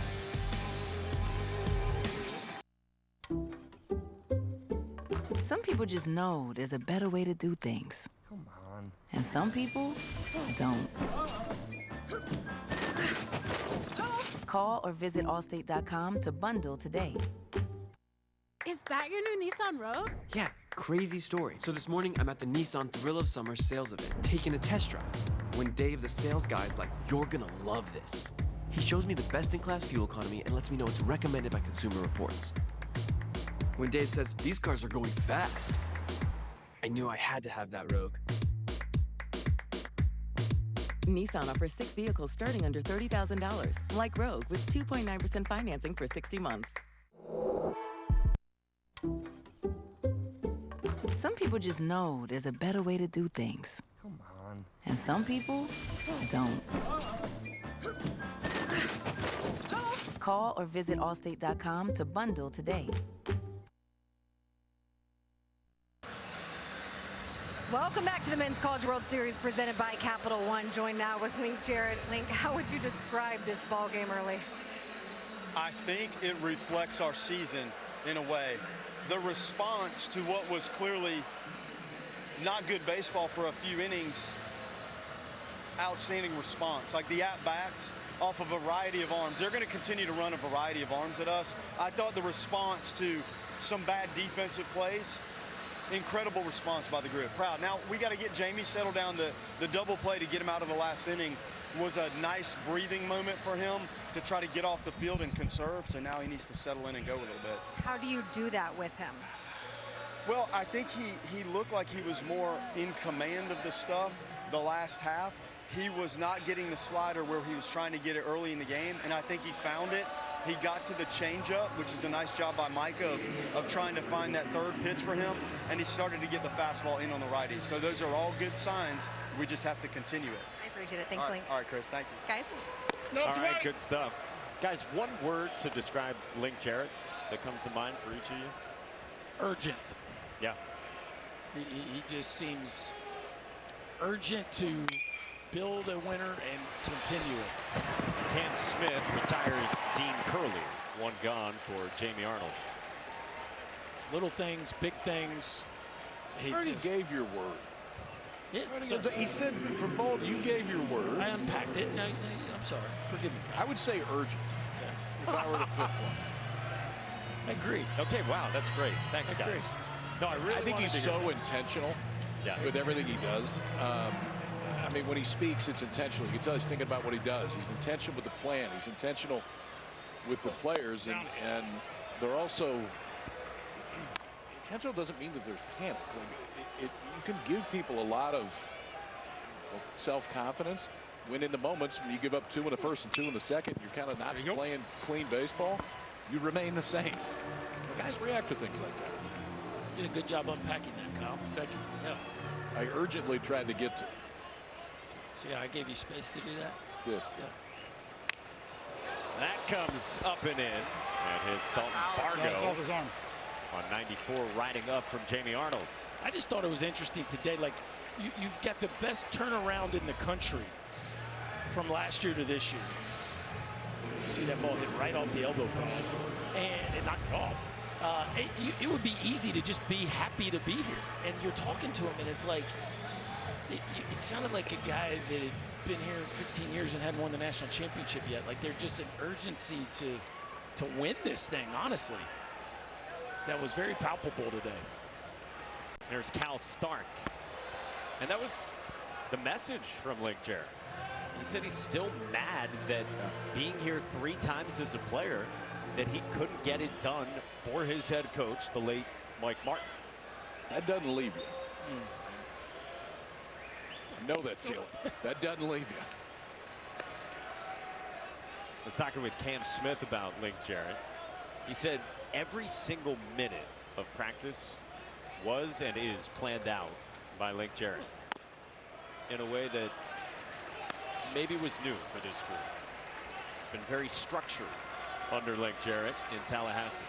2-1. 2-ball, 1-strike count on the Tennessee catcher who walked and scored his first time. Pops this one up the first base line, and Daniel Cantu there for out number 2. And so with the lead at 5, if Jamie Arnold can really settle into this game, Florida State already in the driver's seat, trying to get deeper into this thing. Yeah, here comes that man, though. And yes, it's 2 outs with a runner on first, which is almost as friendly of a place as you could face him. But, of course, last time he came up in this spot and delivered a RBI double. So far in this ballgame, a triple and a double, both over 110 miles an hour off the bat. Including 115 that last time for Moore. Junior from Brooklyn takes down. Link was talking about that pitch and talking about Micah Posey going to the changeup a little bit more. That's something Arnold doesn't throw a lot coming into this game, but is looking for more consistency. Started with a changeup against Moore down and away, then the fastball misses. Now you're in a 2-0 hole. Maybe looking for something different. Third time through against Moore. 2-0. And that's a slider in for a strike.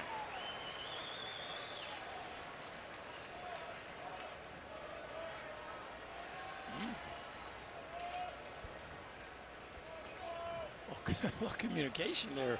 Home plate umpire Grady Smith.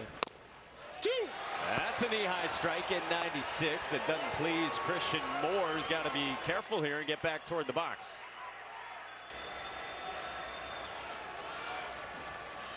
Tony B back there fighting for his guy. 2-2. Sprayed toward right field, and it drops in a base hit for Christian Moore. Margot stops at second, and there's 2 on for Tennessee with hit number 3 for Christian Moore. That was 97. 97 on the hands. He better watch out. Christian Moore better watch out. He does not need to get thrown out of this ball game. He fights this ball off and turns around and has something to say to Grady Smith. And you just don't need to be picking a fight with a home plate umpire. You got your knock. Move on. That is not a wise move there from Christian Moore. And honestly, I got to give credit to Grady Smith for not overreacting right there, because he took some grief in that AB from Moore. He's taken some grief in the last inning and a half. Wait. Now Blake Burke. Tony Vitello said to us today about Christian Moore, he still at times, even though he's matured, is a volatile personality. That was the phrase he used for his star second baseman. Down. He's loved coaching him. He's come a long way. He's been a real great guy to have around, but still to some of that. He's emotional, and it's part of what makes him great. Yes. I mean, this dude plays with a chip on his shoulder. It's part of the reason he's been a dominant force, but there's a time and place, and you just have to be careful in moments like that. Cut and a miss on a 2-0 heater up, and it's 2-1 on hulking Blake Burke. Bloop single, and then Burke reached on the Arnold error on the soft comebacker in the second. 2-1. That's away. 3-1 from Arnold.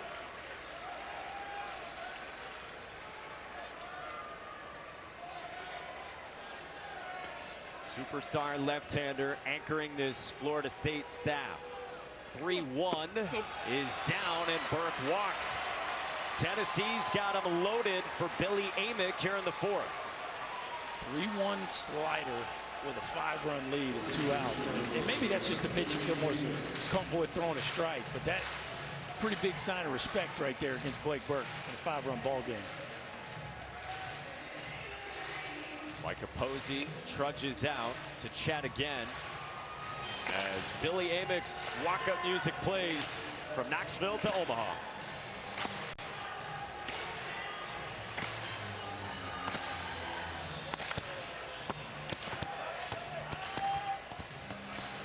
Micah Posey on his way out, the pitching coach for his Florida State team. There's nobody there. There's not going to be anybody there for a little bit. He's gone over 100 pitches 9 times this year. His last time out, he went 121. So I know that they're getting that pitch count up, but Arnold's their guy for a while here. Looked like he was rubbing one of his fingers against that left thumb there. Just feeling around a little bit, 75 pitches deep. So even if you don't feel it on the baseball, you feel it.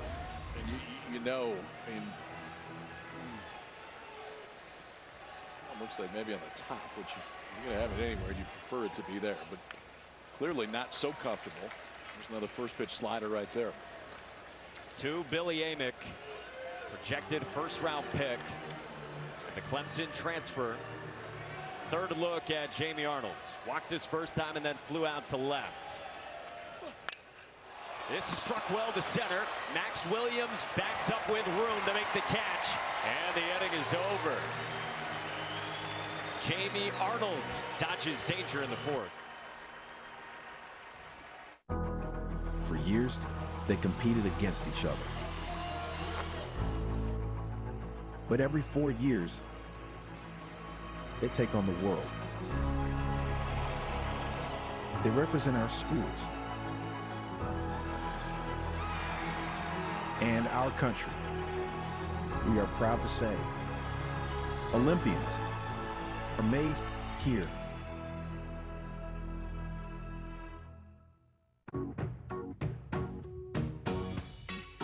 This is not just a pharmacy. This is living the care in healthcare. Walgreens. Tamara, Izzy, and Emma. They respond to emails with phone calls. And they don't circle back. They're already there. They wear business sneakers and pad their keyboards with something that makes their clickety-clacking clickety-clackier. But no one loves logistics as much as they do. You need Tamara, Izzy, and Emma. They need a retirement plan. Work with Principal so we can help you with a retirement and benefits plan that's right for your team. Let our expertise round out yours. Unique style, cutting-edge innovation, and thoughtful details inspired by you. This is the all-electric RZ. This is Lexus. Electrified.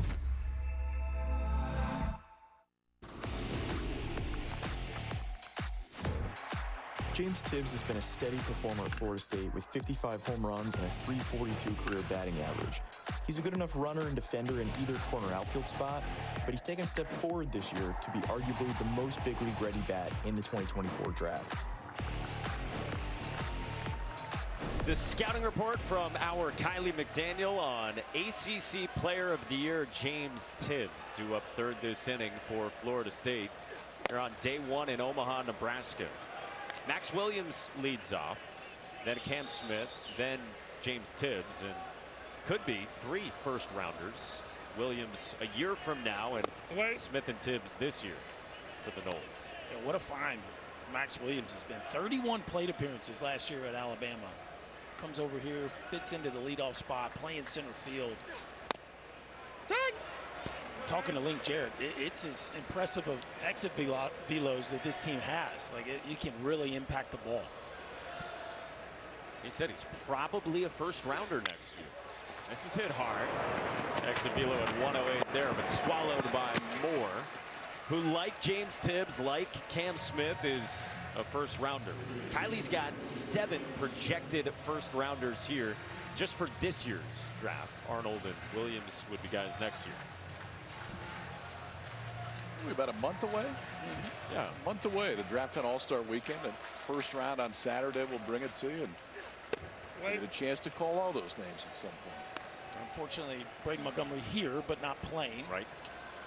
Terrible for the Aggie right fielder, but he will be called very early in that draft. This is Cam Smith against Combs. Smith, a draft-eligible sophomore.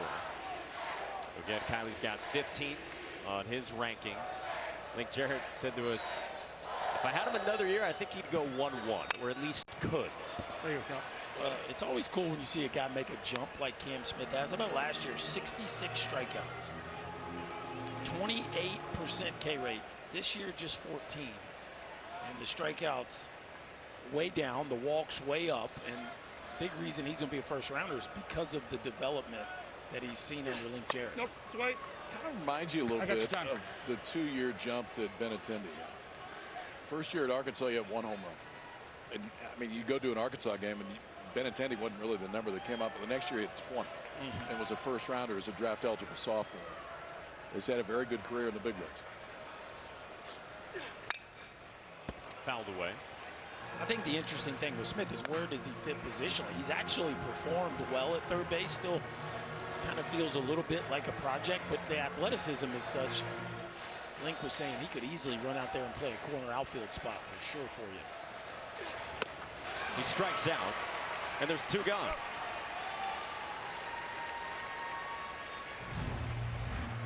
Combs can throw this breaking ball that gives you a little bit more top to bottom than I think you expect to see, because he slings it a little bit, spikes it so that index finger spikes on the ball. That gives you a little bit more leverage when you're getting over the top of it. And that one started off the plate, kept going off the plate. Cam Smith couldn't hold up.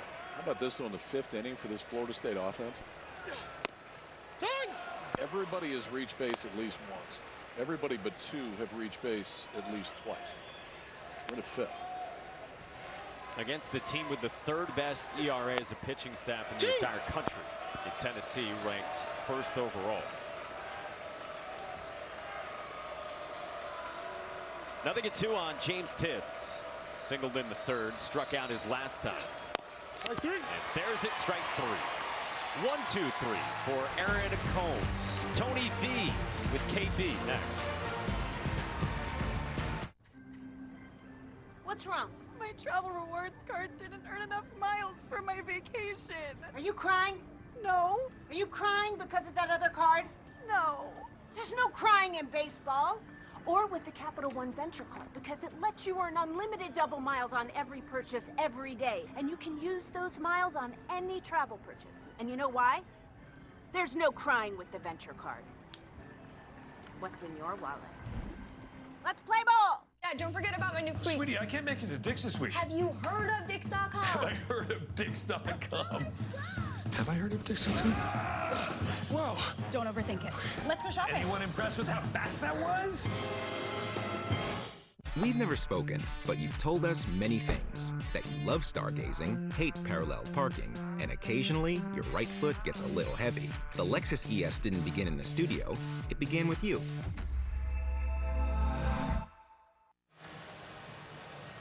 Welcome back. Joined with Tennessee head coach Tony Vitello. How would you assess how your guys have played so far? They're competing, there's no question, but I don't think we've played good ball. Probably some frustration if you're watching at home or you're cheering from the stands, because we just need to handle the circumstances better. And by that I don't mean the moment or playing in Omaha or anything like that. This is a pretty mature group, but I think just some of the plays we've had opportunities to make on, and obviously you got to throw strikes. So just doing a better job of playing catch. What do you need at the plate against Jamie Arnold? I think with what he's got and who he is, I think we've done an excellent job. You are obviously looking for that one extra hit to break through. If you look at the scoreboard, we've put together a couple 2s, but we haven't had that one big inning. And in order to counter their damn touchdown we gave up, you're probably going to have to get a big inning at some point in this game. I appreciate it. Thank you, Tony. Thank you. Yeah, it was 6 in the 3rd for Florida State against Tennessee, the #1 national seed with 55 wins this year. Most in the country by a good margin. 4, 5, and 6 starts with Dylan Dreiling. He's got a couple of singles to score a run in the 1st and then to the backside in the 3rd. Nope. Tennessee's got 36 innings this year with 5+ runs. Most in the country. Tony's asking for a big inning. He's seen a few this year, 36 of them, if you define it by 5 runs or more. And, that's just where they've put themselves. 1-2 from Arnold. Strikes out Dreiling on a good slider. And as KP mentioned, they're not afraid to go deep into the ball game with Jamie Arnold, and he feels like he's starting to settle in. A really good slider there. The horizontal break on that thing is just slicing across home plate, and Dreiling just runs out of bat. Well, this is their best, and history tells you he's going to find it at some point, and you're going to get a lot more leeway than anybody else just because of what he's done the entire season. Starts out with 96 for a strike to Hunter Ensley after strikeout number 4 for Jamie Arnold. And now he's landing the breaking ball as well, which has different shapes to it. Fastball at 96 under the knob of the bat, and then a little backdoor bender that Ensley gave up on early. This is lined over second into right center field, a base hit as Tibbs cuts it off and holds Ensley to a 107-mile-an-hour single. Probably caught a little bit too much of the plate there, too. Fastball elevated, and Ensley puts a good swing on it, but for Arnold, Fastball control's been pretty good. But it's kind of gotten better as the game has gone on. A few arm side, a few glove side, and maybe not quite as much swing and miss as we're used to seeing, but he has found that one, and we've seen it more in this inning. That slider that he can manipulate on both sides of the plate. 4 strikeouts tonight for this Tennessee offense. All 4 have come on the slider. At 84 pitches and facing Kavares Tears. Jamie Arnold didn't pitch at all in high school until his sophomore year. He was always a center fielder growing up. Pitched as a freshman, but it was up and down last year. This is launched to right by Tears. Tibbs spins around, and it's gone. 2-run shot, Kavares Tears for Tennessee in the 5th.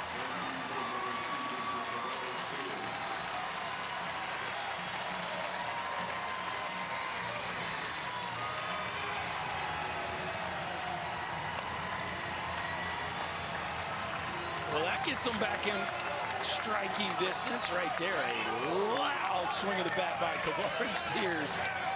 Another young man that is super strong, and a hanging breaking ball sitting right down Broadway, and just a rocket off the bat of Tears. Only 22-degree launch on that line drive in the right field seats. Tony V asked for a big inning. The Vols put 2 on the board. Cuts it to 9-6 here in the last of the 5th, and now Dean Curley takes the slider outside. Curley, the freshman shortstop, is struck out and grounded out to 3rd. Following Tears.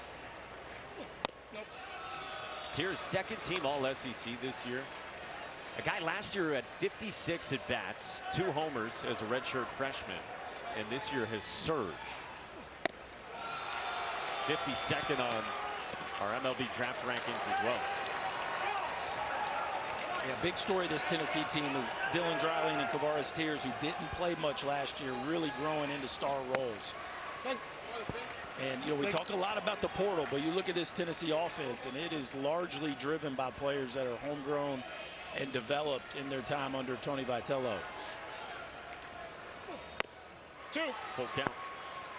Said it earlier, but 8 guys on the Tennessee team with double-digit home runs.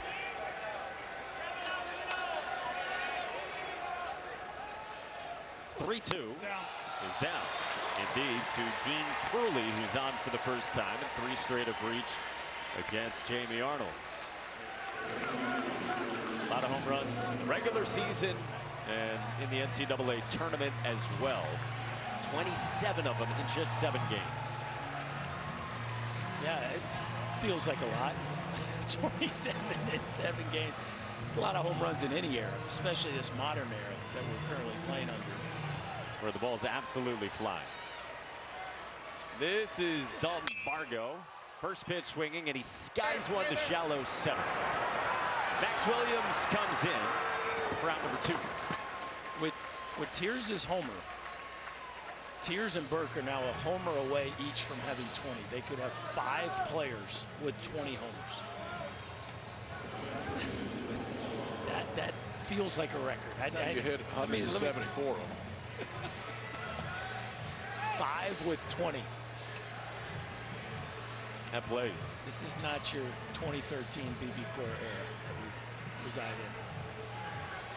Cal Stark in the 9-hole has 10. He's walked and popped out and fouled ground to first in this game. Knoxville native goes first pitch swinging against a rare Arnold changeup. Only uses it 3% of the time.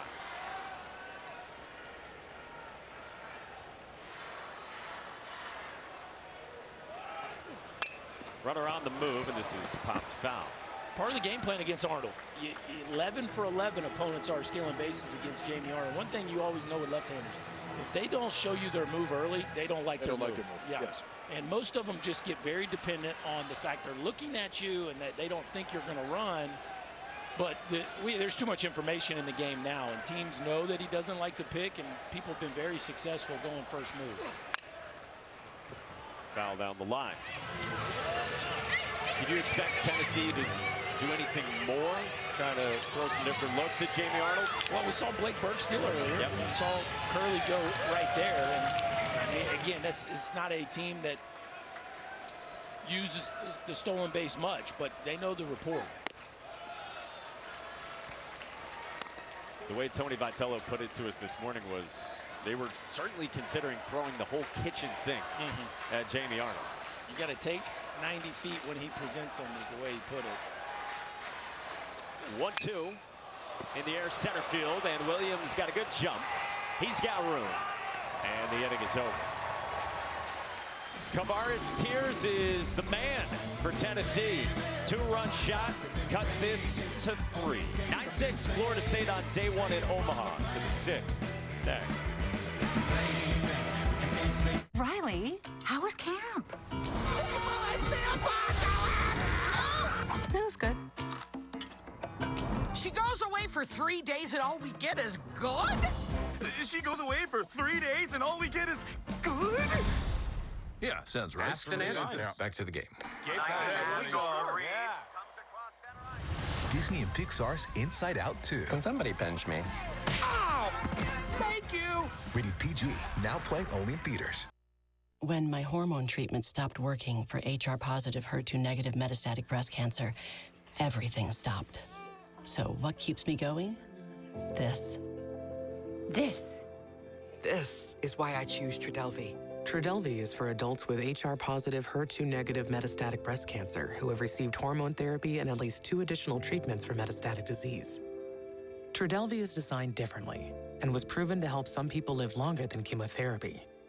Trodelvy can cause severe or life-threatening side effects, including low white blood cell count, which can lead to infections, diarrhea, and allergic reactions. Do not take Trodelvy if you are allergic to it. Other serious side effects include nausea, vomiting, and infusion reactions. Tell your doctor right away if you are or plan to be pregnant or breastfeeding or have liver problems, and about all the medicines and supplements you take. There are other side effects of Trodelvy. This is why I choose Trodelvy. Ask your doctor about Trodelvy. Welcome back. Seminoles lead at 9-6. For Marco Dinges, it is a joy to be here in Omaha, let alone playing baseball, because a year ago, he was watching the College World Series in the hospital. After having a fever for over a month, doctors originally thought he had mono, and his family kept fighting for him because his condition kept getting worse. He ended up being diagnosed with HLH. It's a disorder which your immune system starts attacking your own body. Once doctors figured out what it was, they were able to put him on a plan to be able to have recovery. And then he started feeling better, feeling so much better he was able to continue playing baseball. He would work out 8 hours a day to get his strength back. And then came around fall, and his very first at-bat back playing baseball hit a home run. So it's pretty remarkable when you think about those pictures just taken a year ago, Mike.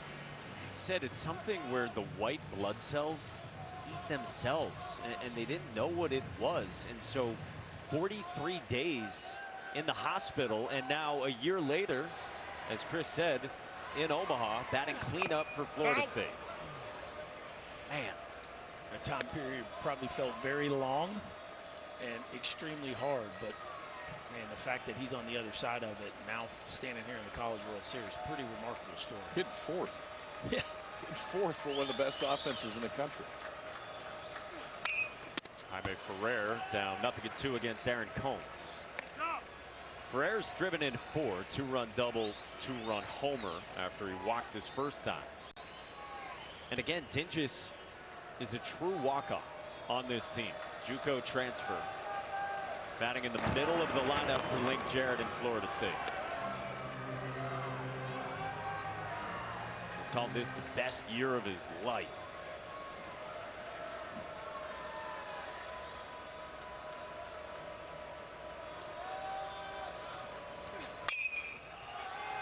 This one skied to right, and Kavares Tears drifts in to make the catch.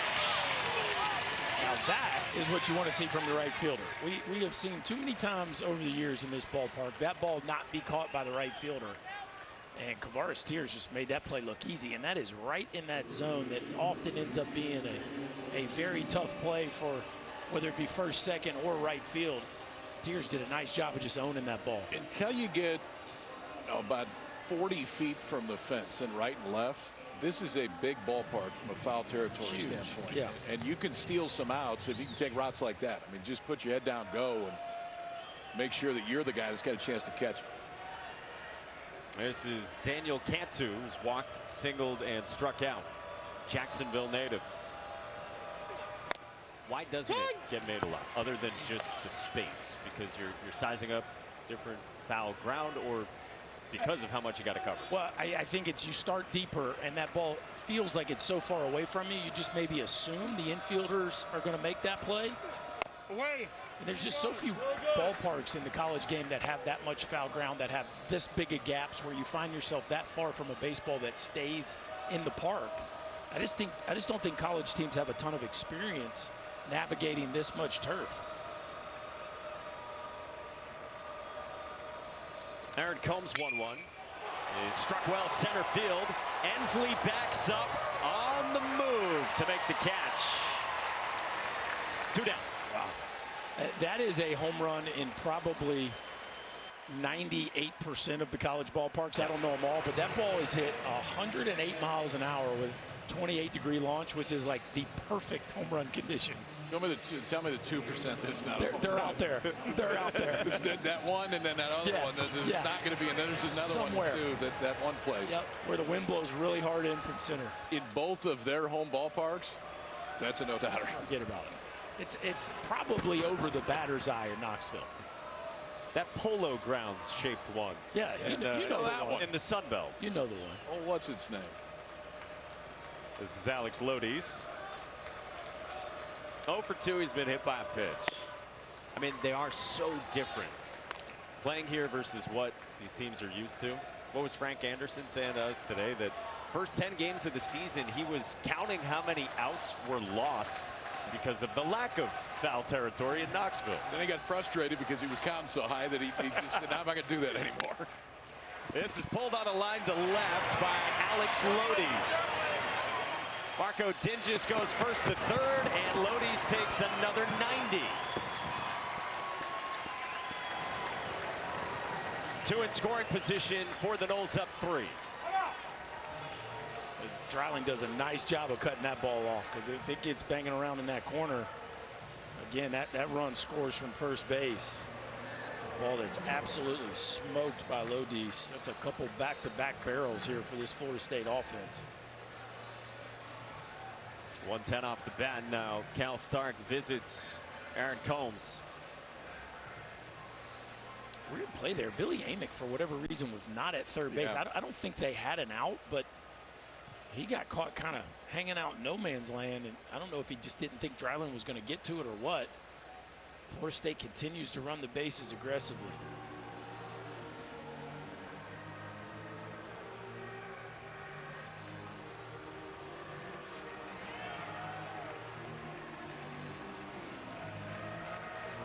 Aaron Combs was the 4th pitcher to come on for Tennessee in this game.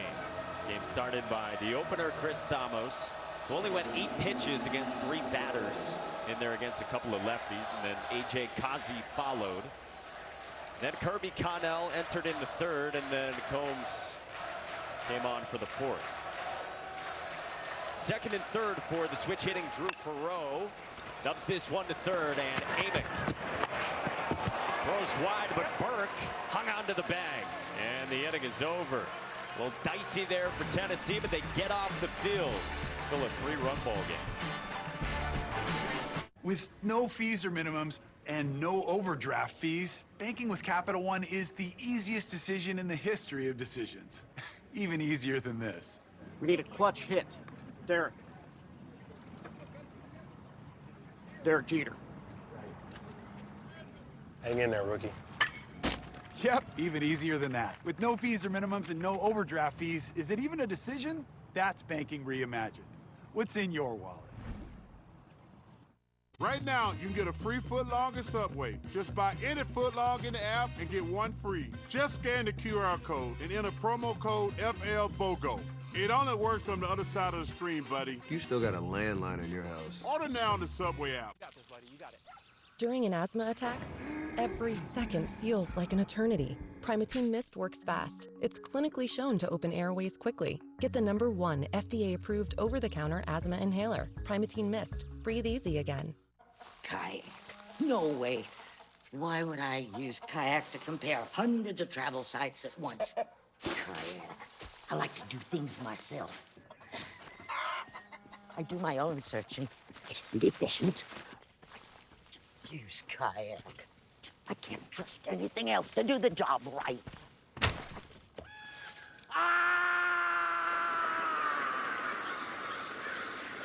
Kayak. Search one and done. I want to be remembered as a legend, remembered as, a great teammate, a good person, a guy that gave his all for Tennessee each and every day, and there was never a question about it. If I can have those three things passed down, I did my job here at Tennessee.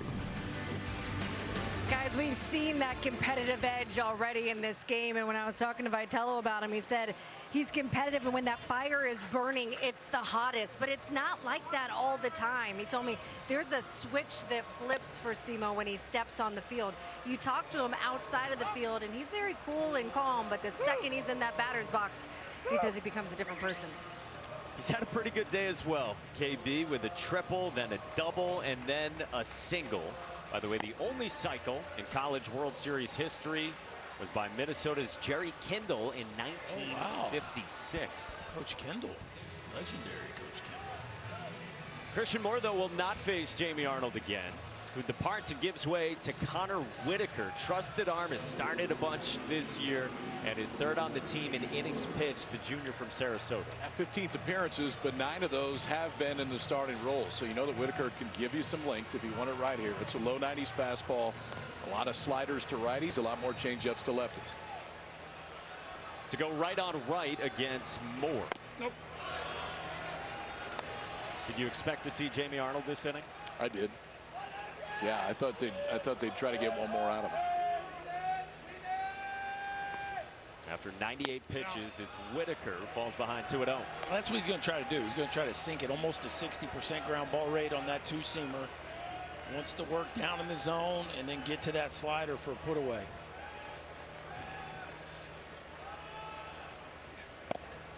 Whitaker got out to a very nice start to the season, his first 4 starts of the year, but then missed more than a month. Came back the second to last weekend of the regular season and now enters for Arnold. Away. 3-1. For Whitaker, 2 outings in the NCAA tournament and a combined 7 2/3 of 2-run ball. Only 4 hits.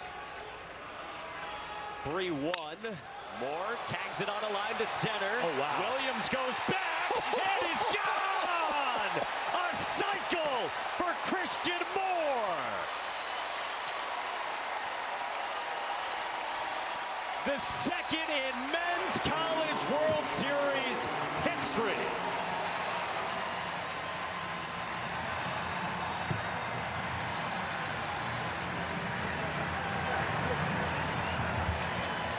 He said he wanted to be a legend.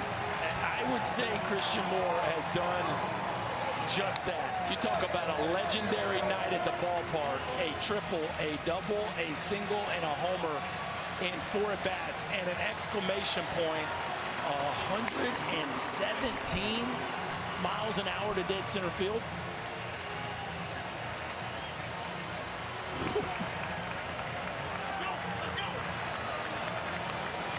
Legendary from Christian Moore. You guys have been coming here longer than me. How many have seen hit like that there? I saw Pete Alonso hit one to center field.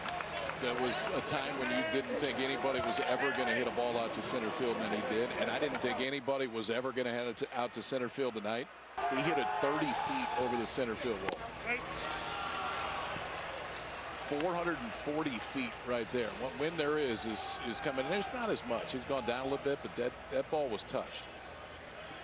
I don't think I've ever seen a center fielder give up on a ball here in center field. Down. Like Max Williams just stopped running. The ball was over his head so fast. There's no reason to run anymore. I mean, like, the ball was over his head in the blink of an eye. Nope, 10. 3-1. Again, 117 as well. 4 players in Major League Baseball this year have hit a ball that hard. Just 4 guys. Well, he's hit 3 at 110 or harder tonight. Yes. Bounces it sharply to first. Cantu collects. One away after Simo demolished this. If you're looking for a cycle, 3-1's the count. A sinker that doesn't even think about wiggling. And Simo just lays a liner out to dead center field. A 117-mile-an-hour bullet. And Max Williams can barely track it before it's gone. I mean, it's over his head before he can even get into high gear. And that is one for the record books from Christian Moore tonight. Now Billy Amick in a 2-run ball game in the 6th.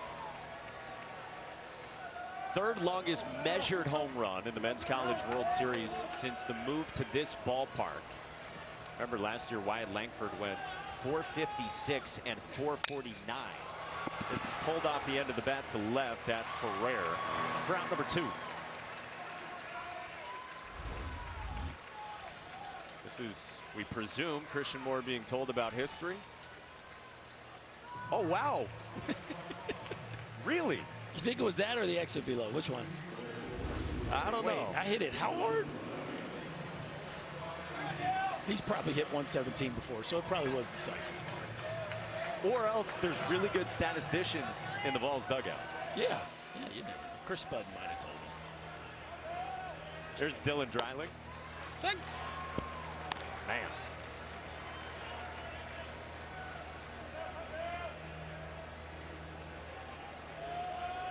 Two outs, base is empty. That's bounced in by Connor Whitaker. Ooh, I thought I was wearing that. Someone thought they were wearing that. What was the final tally on the distance on that one? 440. Oh, just 440. Okay. And what was Langford's? 456 and 449. Very nice to know you can listen to me. Well, again, we just went through all that. I know. I needed a repeat. I missed it. I think we should maybe just put that on a loop. Gotcha. You like graphics better than I like it all. Than your broadcast partners? I like homers. He's more of a picture guy. And long ones. Yeah, I like to read the pictures. Loud, long homers, whether it's Langford or whoever. Simo 440. 1956, the only other cycle in case you I did catch that. Well. Jerry Kendall. Okay. I'm with you. How many national championships as a head coach? It's a good job. 3. Nailed it. Thank you. I said that as well. Somebody said it in your ear. Bouncing ball right side at Drew Farrow and to back up and it over. Wonder what we're going to break with, guys. Hey, Chris, this ball goes 440 feet out to dead center field. You know what? It's the third longest it's ever been hit at this ballpark. And that completes a cycle. That's a decent 4 at-bats to start the day. But Florida State still leads it by 2. Apartments.com lets any landlord find qualified renters and sign leases and collect payments from any place, even here. And where's here? Isla de Rentada. Apartments.com, the place to list a place. Frustrated by skin tags? Dr. Scholl's has the breakthrough you've been waiting for. Now there's an easier-to-use at-home skin tag remover, clinically proven to remove skin tags safely in as little as 1 treatment. Is that your new Nissan Rogue? Yeah, crazy story. So this morning, I'm at the Nissan Thrill of Summer sales event, taking a test drive. When Dave, the sales guy, is like, "You're gonna love this." He shows me the best-in-class fuel economy and lets me know it's recommended by Consumer Reports. When Dave says, "These cars are going fast," I knew I had to have that Rogue. Nissan offers 6 vehicles starting under $30,000, like Rogue, with 2.9% financing for 60 months. Some people just know that the best rate for you is a rate based on you with Allstate. Because there are people out there who aren't you. A lot of them. And you don't drive like, whoa. I don't want my child being raised by a robot. Other drivers are not you. Yes, thank you so much to all 50 of my subscribers. Nope, definitely not you. Save with DriveWise and get a rate based on you. Call or visit Allstate.com for a quote today. You're in good hands with Allstate. 9-7, Florida State on top of Tennessee and the Fighting Christian Moores. And Chris Button, we're dying to know what his reaction was to. I can confirm that the jaw drop that we saw in the dugout was because he was being told that he just hit for the cycle. I said, did you know? He said, I had no idea. I go, did they just tell you? He said, yeah. Walked back out on the field. Berkey, would you know? Yes. I mean, how do you not know you've hit a triple-double and a single going up to, like, Simo's just in some silly zone, I guess. So you remember your stats. You don't just listen. That's the thing. Oh, I do listen. I got a lot of voices in my head, so I got to clear them sometimes. That's incredible. He had no idea he hit for the cycle. Up 10. It is amazing sometimes when you talk to players, and they're just unaware of things that fans and media members are so in tune with. Sometimes they say they are, but that proves it. He was astonished. And it was the hardest ball he's hit of the year. 2-1 to Jackson West. He fouls it off himself against Aaron Combs in the 7th. And the team that's hit the most homers, a couple long balls, has made this thing real interesting here down the stretch. A Seminole offense that's not scored in the last couple. You feel like they need a few here as this Tennessee offense starting to build momentum.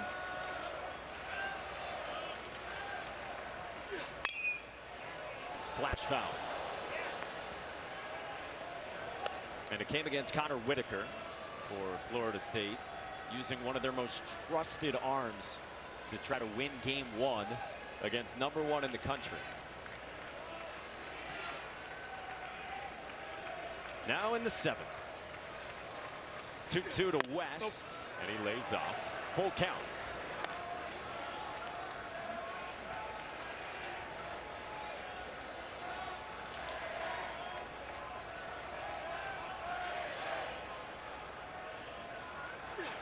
Wait. Yeah, it's a leadoff walk, and the lineup will turn over for Max Williams. All right, so we said triple crown for Christian Moore in SEC action, and the numbers stack up very well right there beside Charlie Condon and Jack Caglione, a couple of projected top 5 picks. 3 pretty good ones right there. And only Condon is a finalist for the Golden Spikes Award, but Caglione and Moore certainly deserving of Player of the Year honors, both in the league and in the country. It's incredible how strong those 3 are from one conference. So historically, Golden Spikes has hit 3 finals. That's what they've done. Pausing for the pitch, yeah, just to make sure that something happened. I wanted you to be able to say it in all your glory. However, the Heisman changes, right? I mean, some years there's 4, some years there's 3, some years there's 5. If there was ever a year to expand it and have more than 3, this was it, man, because there's some guys having big-time years. Incredibly generous of you, first of all. And then I talked straight over the second pitch. Just make way for play-by-play. It's been that good of a season for Christian Moore, and for Jack Caglione as well in the Golden Spikes discussion. Swing and a miss. Max Williams strikes out against the rising fastball from Aaron Combs. There's one gone. You're a left-handed hitter. If you pull the trigger on this one, you're not going to be able to get to it. The right-hander, it's kind of a funky slot when he lets it go, but when it starts at the top of the zone, for the most part, it's going to stay at the top of the zone, in on the hands of Max Williams. And all you can hope to do right there is just get a piece and stay alive. So now 1 out, 1 on for Cam Smith. Another projected first rounder, like we said. The sophomore has had a breakout season after stepping in last year, and as Link Jarrett often says, getting thrown to the wolves as a rookie. Nope. We were talking with Cam Smith yesterday, and he told us the biggest thing about this year has been slowing down his mind. Listens to reggae music, meditates before games as well, about 20 minutes before they go out for their pregame prayer. It's helped out a ton. Starting out in time to get West. Well, he's clearly found a place where the game has slowed down to him. When you look at the jump he's made this year from a swing and miss standpoint, the ball is moving much slower. Said he actually would look at video of himself last year, and in his swing, he could see that his muscles were physically tense and realized he needed something different for his mindset in the box. 3-0 pitch. And it's a 4-pitch walk. Second one issued this inning by Aaron Combs, and there's 2 on for James Tibbs. Sunday, the Red Sox, there's a former Red Sox player, J.D. Drew. They host the Yankees in the finale of a 3-game series with coverage starting at 5 Eastern with the Baseball Tonight Sunday night countdown. Then Yankees Red Sox at 7 Eastern on ESPN, Deportes at ESPN Radio. It was a very good one for the Noles. Very good. I'd say legendary. He's in the now SEMO group of college superstars. You were there the year he hit 3 in a game? Was that? Yeah, it wasn't against us, but yeah, it may have been his freshman year actually. It was 95. Then they were nice enough to knock us out of our own regional the next year. Golden Spikes Award winner in 1997, Florida State's all-time leader in on-base percentage. As Tony Vitello signals to the pen with the lefty Tibbs looming.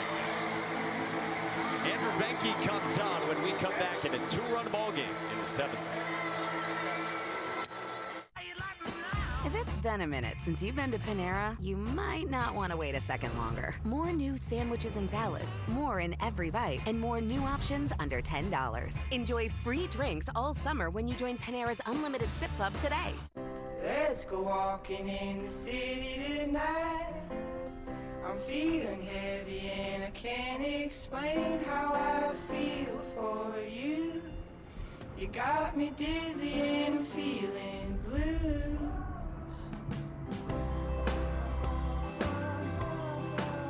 Like my fancy shoes, I wore them just for you. Electric for short trips, gas for long. Quite the paradox. It really is both. The Lexus RX plug-in hybrid.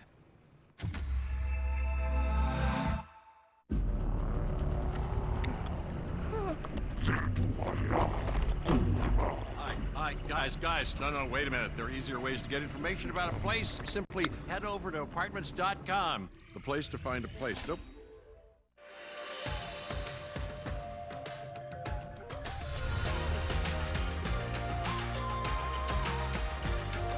Bring color to life with the very best paint. Only at Sherwin-Williams.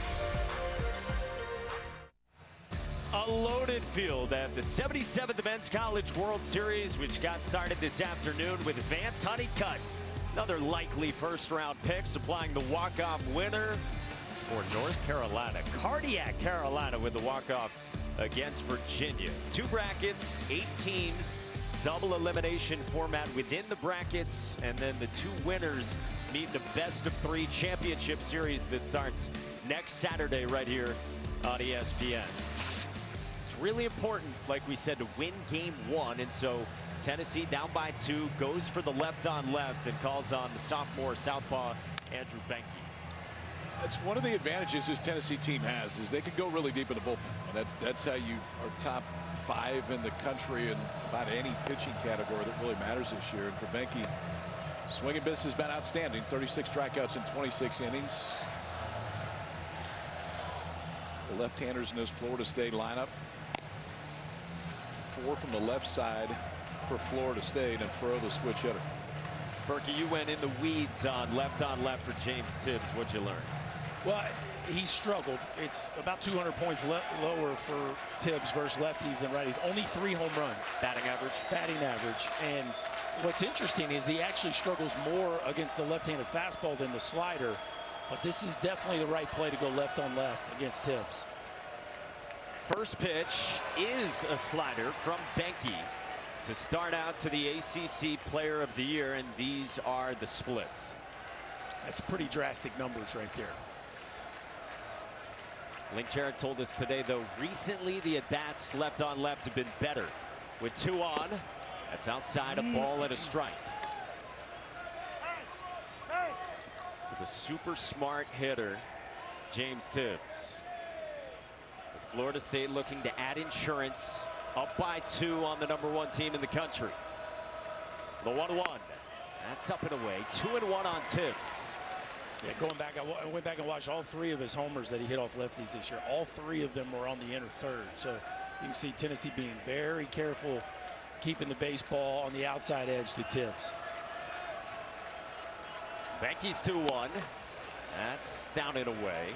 Again, 3-1. Such good strike zone awareness for James Tibbs. Marco Dinges was telling us he thinks there's just this aura about Tibbs where umpires seem to know that if Tibbs takes it, it was a ball. That's how the teammates feel about it. 3-1. Tibbs cranks it down the line in right, but he pulls it foul. Oh, you talk about getting away with one. You have to avoid the inner third of the plate if you're Andrew Behnke, and that was a cement mixer. And Tibbs just got a little jumpy there, hooked it foul. With Marco Dinges on deck, the All-ACC DH in the cleanup spot. 2 on, 1 out in the 7th. Behnke's payoff. Tibbs strikes out. Both runners move up, going on the 3-2, but a huge strikeout for Andrew Behnke for out number 2 in the 7th. We got away with the hanger and then threw a much better breaking ball, got it to the outside part of the plate. Tibbs, for the 2nd straight time, strikes out, swinging against the breaking ball. And now Dinges with his chance to extend this Florida State lead, which, again, we started this inning talking about it feels like Florida State's offense needs to make a run here. First pitch to Dinges. This is for ball 1 from Behnke. Dinges struck out his first time and has since gone single, walk, pull side single, smacked at 106 off the bat. Homered in each game of the Super Regional. Dinges laces one to left center field, a base hit to score a pair. It's insurance for Florida State, courtesy of Marco Dinges.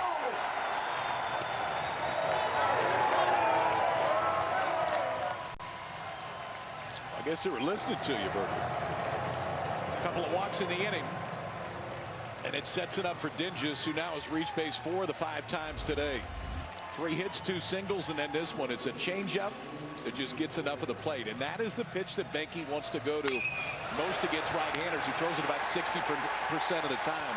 If you're Florida State, you know the book. You know you're going to get one if you're right-handed. Dinges got one, elevated enough to drive it to left center field. 2 out RBIs right now to get that lead back to 4. Tennessee squad tried to squeeze another out of Behnke right there. Dinges hitting almost 400 on the year against left-handers. And as you said, KP, just did not give him a mulligan on that hanging changeup. A rocket in the gap. That is the prize transfer this year. Nate Snead out in the Tennessee pen. And here comes Tony Vitello. Tried to get the lefty one more, like you said, against the righty, but Marco Dinges has just hammered southpaws all season, and he added to the Florida State lead. What a year it's been for Marco Dinges. He's got Florida State up 11-7 now here in the 7th with 2 down.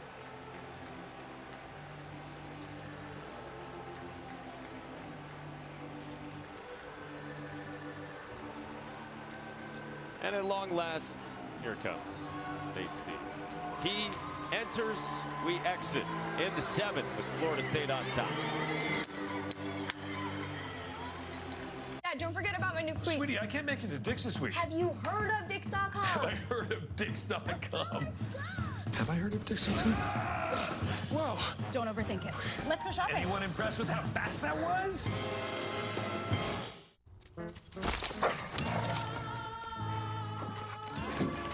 With Chewy, it's never been easier to get their favorite toy delivered. Again. Let go. And again. And again. Good luck. Get whatever they love delivered right on time. Save 35% on your first auto ship order with Chewy. A perfect morning calls for the perfect pairing. Jimmy Dean Maple Griddle Cakes. Sweet pancake outside, savory sausage inside. Ready in minutes.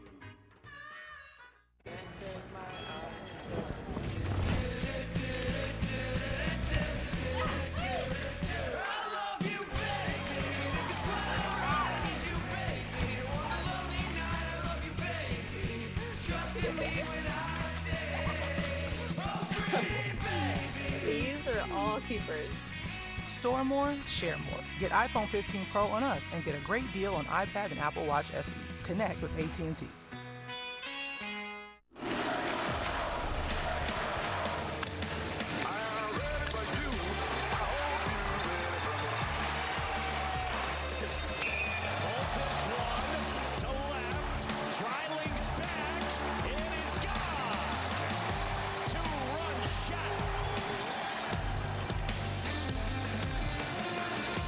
In a heavyweight showdown on day one, night one at the Men's College World Series, it's the 8 seed Florida State up 11-7 on number 1 Tennessee.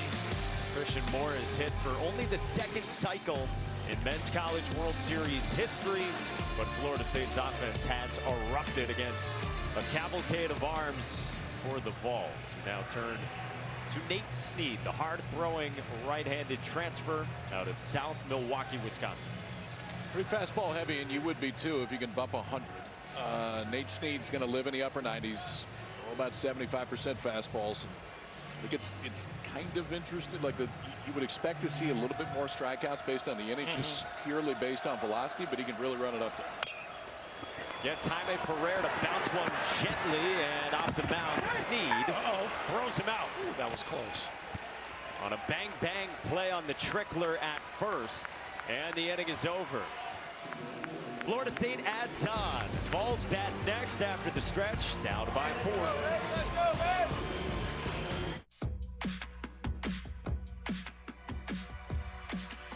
If you love to travel, Capital One has a rewards credit card that's perfect for you. With Venture X, earn unlimited double miles on everything you buy and turn everyday purchases into extraordinary trips. And get access to over 1,300 airport lounges where you just check in and chill out. Open up a world of possibilities with Capital One.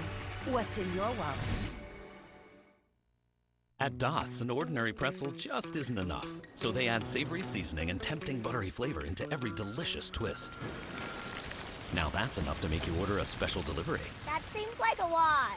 They're really good. Doth's, sensationally seasoned pretzels. This Skinny Pop is so delicious. And only 3 simple ingredients. I never have to stop. Thomas, hold my calls and my text. Got it. And my emails. Don't leave. Skinny Pop, endlessly delicious. Welcome to Fandom 101. The only feeling better than going yard in front of thousands of screaming fans? Being one of those screaming fans. It's all part of the curriculum. The NCAA Men's College World Series, June in Omaha, Nebraska. Attendance is encouraged. Passion is mandatory. Buy your tickets today at ncaa.com/MCWS. Class dismissed. To the bottom of the 7th in Omaha at Charles Schwab Field at the Men's College World Series. All right, let's go back to this little trickler from Jaime Ferrer and how Nate Snead handled it. Yeah, it looked like you like a pitcher to take his time here, but he really shuffles, then he winds up. And on the backside of that play, Florida State's going to score if Nate Snead doesn't get this ball there in just a blink before Jaime Ferrer. Wow, that was close. Get a great look at it there from ESPN Body Cam, provided by Mindfly Technology. So in any event, it stays 11-7. And Connor Whitaker goes back to work. Thank you very much, Jake Woolen-Hop. Kind enough to wear it down at first. Those are cool looks. We got to see him for the first time in the SEC tournament this year. And tight plays like that, or guys are sliding back at first on picks. It's a great view of what the guys in blue are seeing out there. Ball and a strike on Hunter Ensley. Singled and scored his last time. It bounces one foul. All right, so if you're Florida State, you rolled out Jamie Arnold, one of the best pitchers in the country, facing one of the best offenses, if not the best, in the country. He got you 5 innings, and now Whitaker worked the 6th, now in the 7th. And he's got a strikeout of Ensley for the first out here in the last of the 7th. Probably want him to take you home. I mean, he can give you a lot of length. Yeah, I mean, I think you probably like him to. If he can, if he can save the bullpen. And the one advantage you have the first few days here is everybody knows they got a day off tomorrow. So win or lose, you've got a day off. So if you don't burn anybody that bad in the bullpen, it'd all still be hot for game 2. But we'll see if they would prefer to just save everybody and leave Whitaker out there if he can finish this thing. Kavares Tears cracked a 2-run home run his last time in the 5th to the pull side. But it feels important here. Can he cruise through this inning and not get back to the top? Because if you don't get back to the top here for Tennessee, you probably only got one more crack there with your biggest sluggers. But if Tennessee can extend this inning and send 5 or 6 up there in this trip through, then you get Moore and Burke up, and then you might get them back up there in the 9th, depending on how things go in the 8th. We told you Whitaker had been starting this year. Missed over a month due to injury, came back right at the end of the regular season. And in the NCAA tournament, it was 4 innings his first time, then 3 2/3 his second in the Super Regional, where he went shutout against UConn on in relief. And Link Jarrett said that was as good as Connor Whitaker's throw. And that outing is why he has the ball right now in this ball game. There's some question on maybe how they were going to go to get it to him, but they just went right to him. His 2-2. Tears strikes out. Back-to-back Ks, and that's 93 up the ladder from Connor Whitaker. And it stays there. It's good arm side run. It's moving away from the left-hander. You can see for Tears, and he's grabbing what looks to be a 2-seamer. Goes right underneath that bat. So he gives up the leadoff home run coming into the game to Christian Moore. But now Connor Whitaker is sitting down the next 5 Tennessee hitters.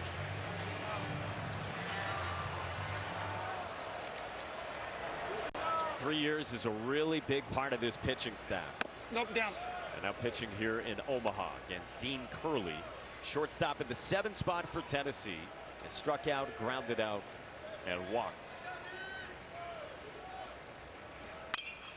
Gotcha. Bouncer to third, foul.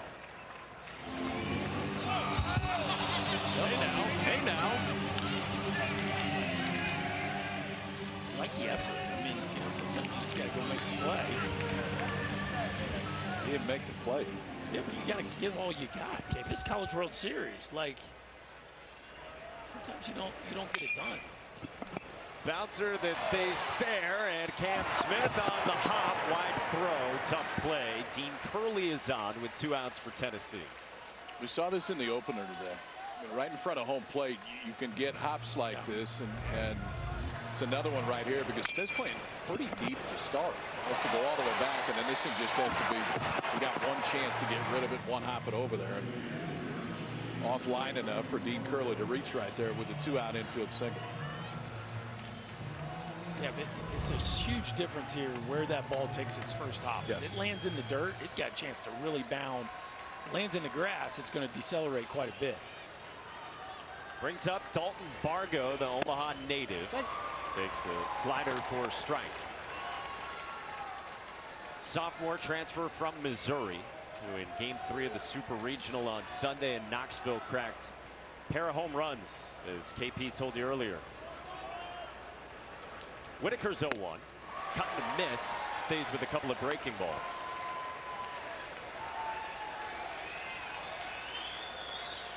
Whitaker doing a nice job of pitching in with both the fastball and the slider. Set things up 0-2 against Dalton Bargo. The pitch. Tried to back foot one. You hear people talk about all the time that sometimes in college baseball it's a lost art of pitching in, but Whitaker is not afraid at all of running that ball right under the hands of these left-handed hitters. 1-2. This pulled foul. know that brings a smile to our buddy Ben McDonald's face. That's right. That was dinner conversation last night. Yeah, and he was talking about Evan Blanco earlier today doing a fantastic job for the Hoos. Living in. Yeah, or just pitching in, just speeding dudes up so he can get to that changeup. 1-2. Nope. We're a fun bunch at dinner. Sometimes we talk about the infield playing in and really exciting things. Pitching in. Eduardo is at the other end of the table. He's just stealing people's sushi. That's what Eddie does. Sushi robber. 2 outs in the 7, 2-2. And a strikeout again for Whitaker. He fans 3 in the 7th, and Florida State leads by 4. On a fine night in Omaha. Here's the Bob Carey. The Stanley Cup Final, Game 4, Saturday on ABC and ESPN+. What's up, Auntie? Did you get the basketball shoes on you for tryouts this weekend? Oh, dude, I'm not going to be able to make it to Dick's this week. You can just click on Dix.com. Dix.com. Oh, welcome to Dix.com. Let me guess, you need to get the gear to save the day. Wow, they're beautiful. Electric for short trips, gas for long. Quite the paradox. It really is both. The Lexus RX plug-in hybrid.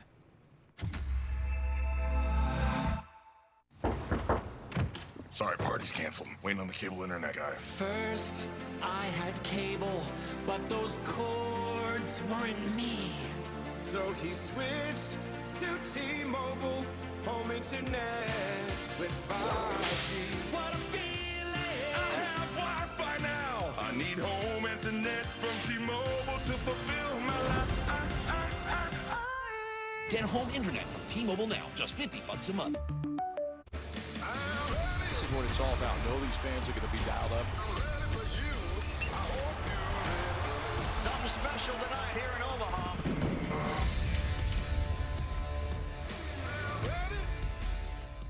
This telecast is copyrighted by the NCAA for the private use of our audience. Any other use of this telecast or any picture, descriptions, or accounts of the game without the NCAA consent is prohibited.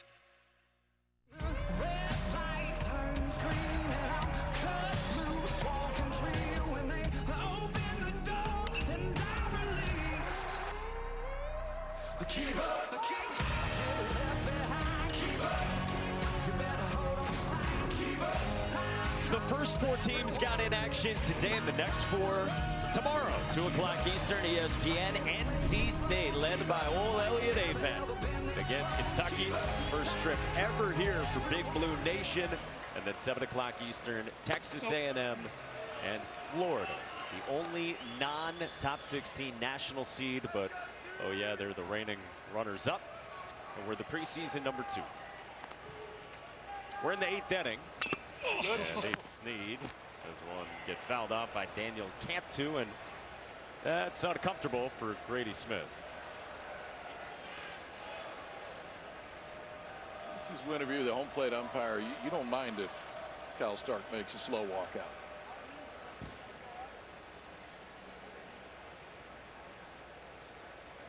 Little grimace. He's not in a happy place right now. Not a lot of words you can offer if you're Link Jarrett.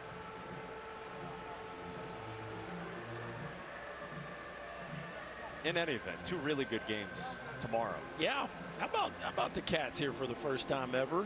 Yeah. Going to be interesting to see how well Big Blue Nation has traveled out here to Omaha for their first ever voyage to the Heartland. Will be really, really interesting, and well, there's some firepower on that side of the bracket. Nope, 2-1. Texas A&M is overcoming injuries at this time of the year, and Florida State is playing like the team everyone thought they would be all season. 2-1 pitch. Cantu sprays this one in foul ground. Billy Amick with a long run for the first out. Again, a lot of foul ground. You have got to be able to play in foul territory and record the outs necessary when the offense gives you chances. Amick, nice job of peeking, find the railing, and then refine the baseball. Not an easy chance, but a nice play by the Tennessee third baseman. So brings up Alex Lodies. He's been hit by a pitch and singled. He's got 2 hits. Ramps one off the lip into left, and it's a 1-out knock for the shortstop at the 7th spot for Florida State, up by 4.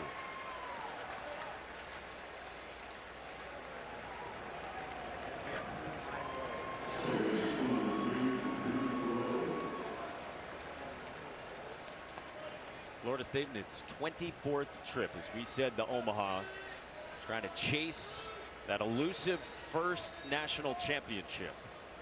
They've got a man on for Drew Perreault. Switch hitting second baseman is 1 for 4 with a single back in the 4th. Coming off the devastation of last year. James Tibbs told us it was hard to look alumni and fans in the eyes with how last year went. Worst season in program history. Got one. But they have engineered a massive turnaround. Said he felt like he let everyone down. They felt the pressure of that, being the team that ended the streak of 44 straight trips to the NCAA tournament.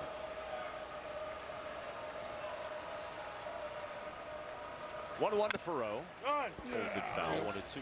Well, as great as the streak is, right, this program is built on getting to Omaha, and of course, efforting to win their first ever title. 9-14 all time in opening round games.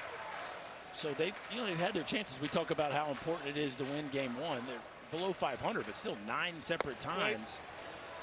They've been in that winner's bracket to start. It shows you how hard it is to win it even from them. It is, but there may be 6 teams total that have 9 opening round wins in the College World Series ever. Incredible. 2-2. Swing and a miss. Perreault strikes out for out number 2. And we told you how important it is, if you weren't with us earlier, to win this first game with the structure. And in the past 42 College World Series, only 4 teams have lost their first game and gone on to win the national title. Hard to do. Just a lot of ball against the toughest competition in the country. And it's a yard that rarely allows for your offense to outslug the opponent when you get to the back end of your bullpen because of the innings necessary to come out of that loser's bracket. Nate Snead facing the 9-man Jackson West. Think about it from the Tennessee side as well. Last 3 trips here, who they have faced in their first games of this tournament. Yeah, they face Andrew Abbott, Paul Skeens, and tonight Jamie Arnold. And you look what the offense did against Jamie Arnold. Like, put up 6 runs. 0-2, and West pops this one up foul. That's 6 runs, ties the most that Jamie Arnold gave up this year in any start. They walked 4 times. He hadn't walked anybody more than 3 times once this year. Hadn't walked anybody 4 times. So they put as much pressure on Jamie Arnold as any offense has this year. In a tough environment. But it was the defense from the jump that put this team behind the 8 ball. Nope, it's white. Backdoor breaking ball just missed. Free passes and not turning outs into outs is a bad formula to win any ball game, but especially the College World Series against an offense as talented as Florida State. Who hung a half dozen in the 3rd. Tennessee has committed 3 errors and issued 7 walks and has hit a batter. 1-2. West resists, and Lodies swings second. Moves into scoring position with 2 outs here in the 8th inning.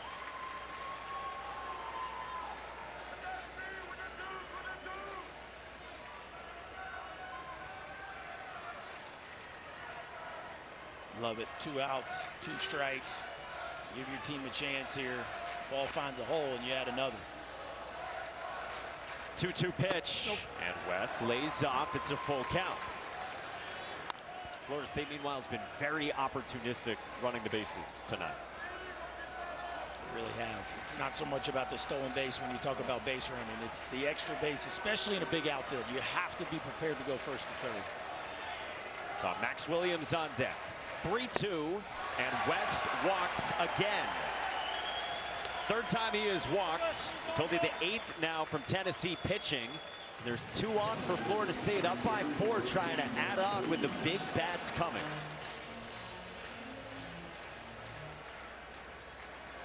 And here is the Alabama transfer, Max Williams.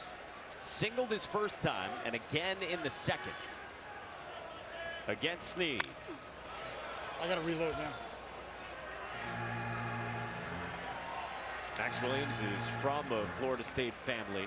His brother Jake and his sister Danielle both went to school in Tallahassee, where Knowles. He said it was always my family's dream for me to play at Florida State. Wasn't a starter to open up this season, but is Serge late. Pulls this one on the ground, and Burke handles the hop, flips to Snead, who made the catch in time. Inning over. Florida State leaves a couple, but leads by 4 in the 8th inning in Omaha. With no fees or minimums and no overdraft fees, banking with Capital One is the easiest decision in the history of decisions. Even easier than this.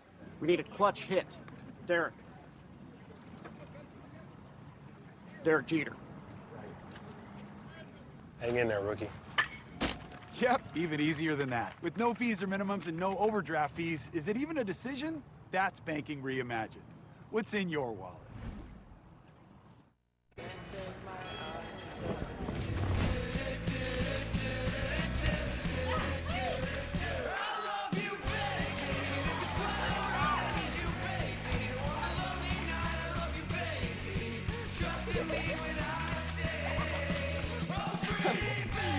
These are all keepers.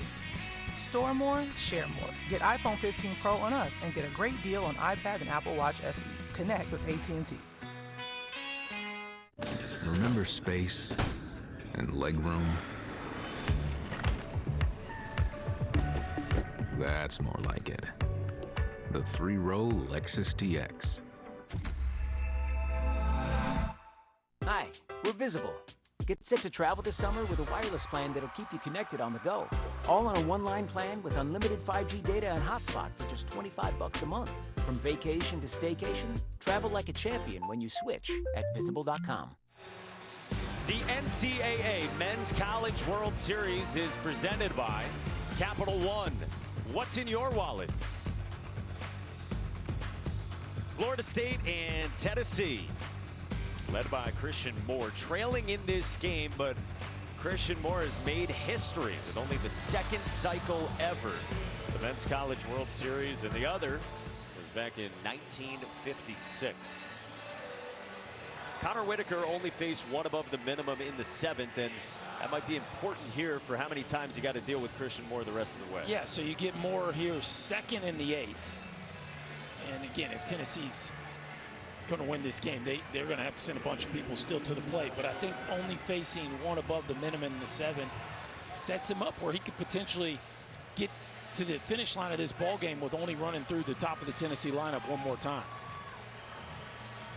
Before Christian Moore, it's Cal Stark, who walked his first time and has since popped down foul ground to first and had a fly out to center. Against Connor Whitaker at 36 pitches, starts out with a breaking ball for strike 1.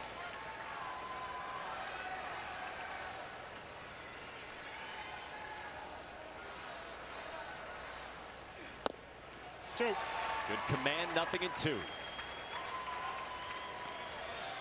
Connor Whitaker has said, in my 3 years with Florida State, I have seen quite a bit, and I've been in a lot of roles. He's trying to be the finisher tonight for Florida State. Swing and a miss. 4 strikeouts these last 2 innings for Whitaker before he faces Christian Moore, and it's tonight's Capital One rewarding performance. Boy, hard not to go with the guy that hit the first cycle here ever at Charles Schwab Stadium. It has been a laser show, and the reaction just caps it all off. A memorable night at the ballpark for Christian Moore. Of course, I'm sure he wants to see it in a victory, but we will be talking about this display for a long, long time. How high does he go in the draft? Well, Kylie has him at 16. We have seen people here the last few years make themselves a lot of money and move way up the board with performances like this. I think of Cade Horton. I think of Will Bednar. I mean, it's certainly possible. Ty Floyd last year, yeah. The order was triple, double, single, home run. But now staring down at 0-2, yanked by Whitaker. Christian Moore was telling us yesterday that last year here in Omaha, this thing flew by for him. He wanted to slow things down this go around. Well, he certainly slowed the ball down. Yeah.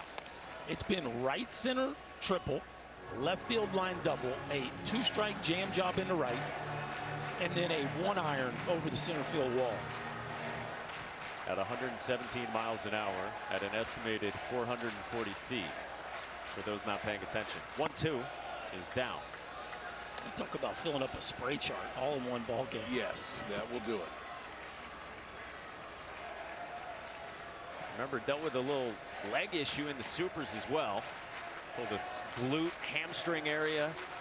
All systems go. This one is popped up right side of the diamond. And Daniel Cantu stepped in front of Whitaker for out number 2.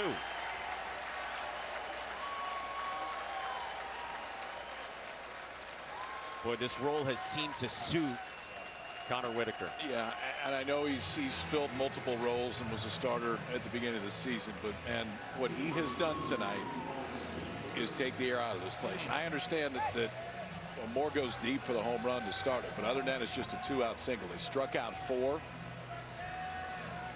And he's allowed, at least to this point, Florida State to save everybody else in that bullpen. And no free passes, right? You don't help him. Now Blake Burke, first pitch swinging, fouls it away. Big bopper for Tennessee. Blake Burke, the first baseman, as a blue run scoring single. Reached on an error and is walked as well. Grounded out against Whitaker back in the 6th. Connor Whitaker is roommates with James Tibbs. They've had a lot of conversations over the years about how they wanted to be the next Florida State Omaha team. They're here, and he's been sturdy in relief of Jamie Arnold.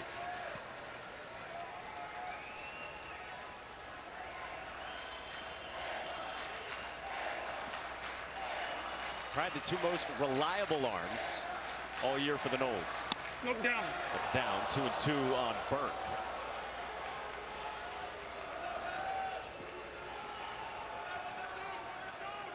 Freshman All-American 2 years ago. His last 2 years, a starter and a reliever. It's 2-2. Pulled, pass Farrow into right field, a base hit on a bullet from Burke and a 2-out single. For Tennessee down by 4 in the 8th inning. He keeps his barrel in the zone about as good as anybody in college baseball. I mean, even when it looks like he's out in front and he's beat a little bit, this ball's at least outer half. It may be more than that. He just goes out, barrels it up, hooks it to right field. He's gotten so much better as a hitter. Power we've already seen. We saw it freshman year. The power is there. It's a lot tougher out than it was. Now to the 3 spot, Billy Amick. 3 flyouts after he walked back in the first. First pitch swinging, skies this one in foul ground. Cantu gives it a look, but that's into the seats. Yeah, crazy number on Blake Burke. Only 6 doubles last year. 28 this year. So, you know, the three more home runs this year is not maybe a drastic jump in today's game with his power, but you talk about a much more professional approach. It just shows you how many more balls he's squared up and how the thought process, the approach has changed, and the fact that it's not just an all or nothing approach. He's really become a professional hitter this year.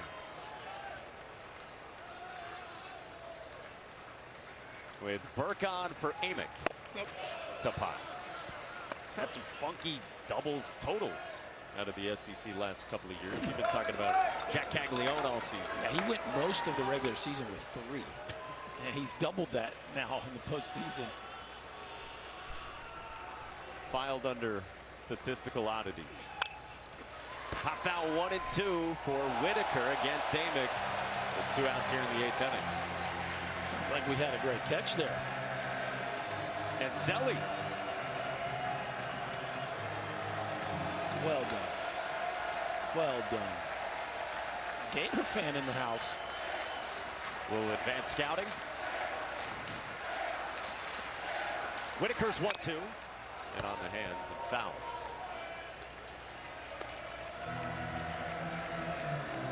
Winner plays Sunday night, 7 Eastern on ESPN2 against North Carolina. The loser plays Sunday afternoon, 2 Eastern here on ESPN against Virginia. 1-2 again. Popped up, and that one will fade off foul as well.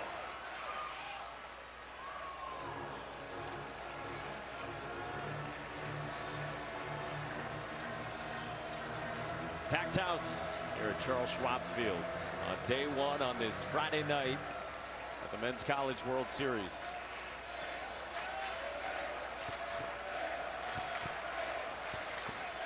The highly touted Billy Amick trying to get something going for the Vols. Another 1-2. He's outside. Pretty good spot, pretty good take right there. Right at the last minute, this slider falls off the plate, but a good job by Amick to follow it all the way into the glove and take what was a really good 1-2 pitch, but a ball. And now Connor Whitaker's 2-2. Bouncing ball. Smith charges, bare hands and no play. Tennessee's got 2 aboard with 2 out here in the 8th inning. Very good decision right there by Cam Smith. That's one of those where your adrenaline can get pumping and you maybe try to make a hero play, end up throwing it down the right field line. Cam Smith thought better of it, put it in his back pocket. I think the only thing that you potentially do there is let it go. Yeah. Just to see if there's any way, because you're not going to make a play. And maybe it catches the cut and it shoots it foul and you got a chance, but Amick's running the minute that he makes contact there. Not 2 straight 2-out hits for Tennessee here in the 8th. For the first team All-SEC left fielder Dylan Dreiling in the cleanup spot. Highly regarded draft eligible sophomore with 2 on. Away. First pitch is outside from Connor Whitaker. Dreiling had singles his first 2 trips, and since then has gone strikeout, ground out. That was against Whitaker. And the lefty Brennan Oxford up. That's on the back door for a strike.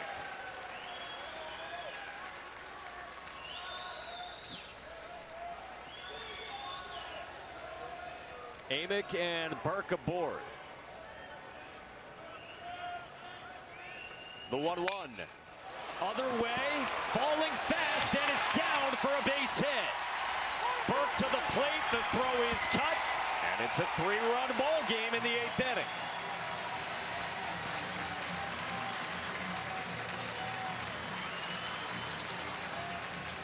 Well, it wasn't more this time, but the top of the order for the Volunteers continuing to produce at a very high level. Dylan Dreiling with his 2nd RBI knock, and look at him go off the plate to hit that one, KP. That ball's a good 3 or 4 inches off the edge. You got to use the whole bat to be able to come up with hits against plus stuff. And Dreiling, Christian Moore winding them home, and the Vols are hanging around here in this one. Christian Moore's just wanting one more at bat.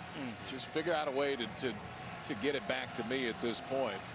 But look to potentially be a quick 8th inning here. Now back-to-back singles with 2 outs for Tennessee, and they're back within 3.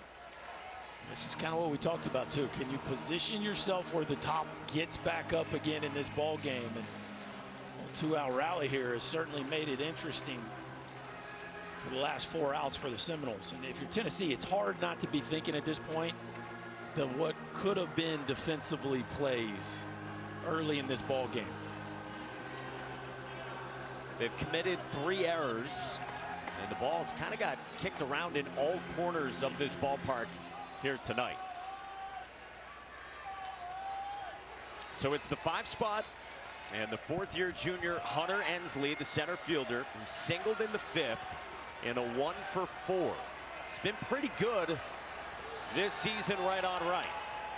With 2 on, first pitch. Little squibber, and Whitaker snares, and the inning is over.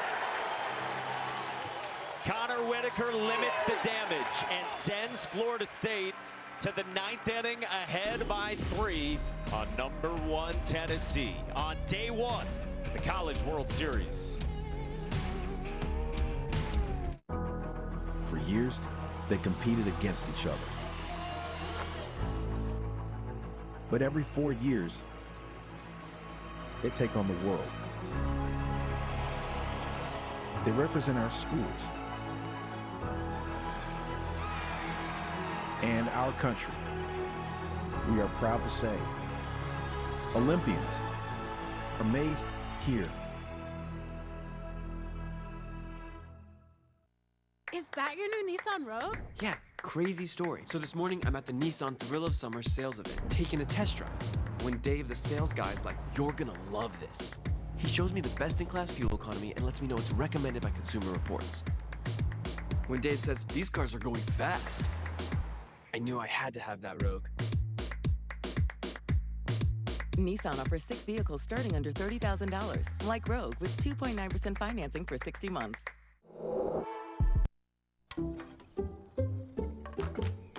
Some people just know there's a better way to do things. Like bundling your home and auto insurance with Allstate. Yeah, she knows. And some people don't. Like, come on. Yikes. No. You know there's a better way. Call or visit Allstate.com to bundle today. You're in good hands with Allstate. Coming up next, it's SportsCenter with Nicole Briscoe and Kevin Connors, recapping day 1 here at the College World Series. It says here with special guest Kyle Peterson and full postgame coverage from Game 4 of the NBA Finals between the Celtics and Mavs right here on ESPN. And as always, you get KP on the ESPN app. 9th inning, 3-run Florida State lead with 2, 3, and 4, starting with Cam Smith against Nate Snead. 2 walks and an RBI triple for Cam Smith. Here in his first taste of Omaha. Florida State back here for the first time since 2019. Meanwhile, Tennessee here for the 3rd time in the last 4 years.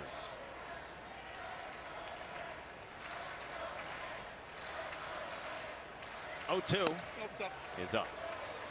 So this is a Tennessee pitching staff coming in. They were 2nd in the country in ERA, 2nd in WHIP, 6th in walk percentage. And tonight have walked 8, given up 13 hits, hit 1, and committed 3 errors. You good? And on a night when you knock Jamie Arnold out after 5, and he gives up more runs than he has all year, and he walks more than he has all year, that's one you got to win. Yeah. Because that one's not going to happen very often. I give Florida State credit because it's offensive pressure that creates. Yeah.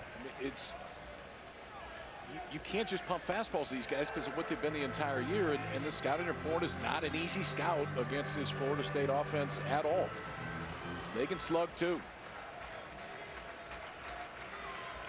These big bats have proved it throughout tonight. That sails. Breaking ball that slipped from Snead, 2-2.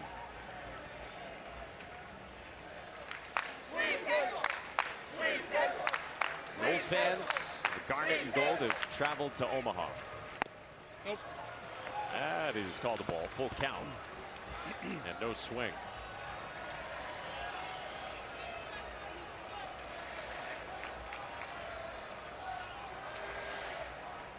Three-two. Nope. And that misses as well. Couple of close ones from Nate Snead. And Cam Smith works a leadoff walk. 3rd free pass he has worked tonight.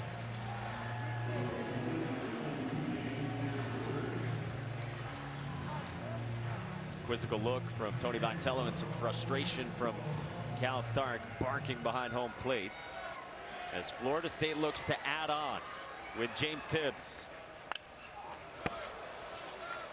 Tibbs a couple strikeouts his last 2 times up off left-handers, but this is right in his wheelhouse here. Power right-handed arm. See a very aggressive swing here on that first pitch.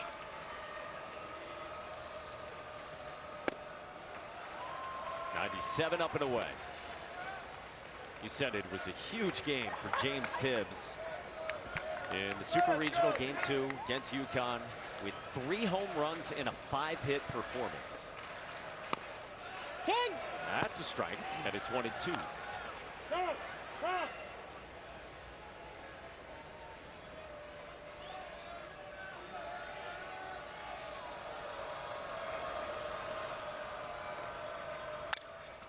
Pulled on a line into the corner in right, and that is foul.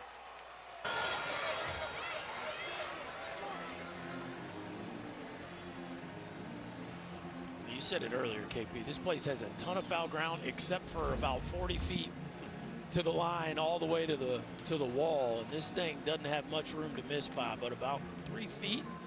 Ball just hooked a little too much on Tibbs.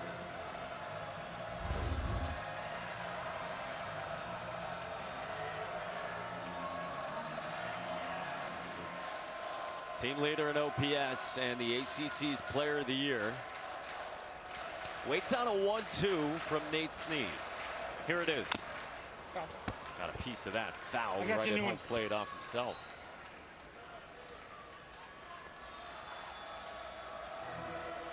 I'm not sure how he got a piece of that. It was odd looking. Yes.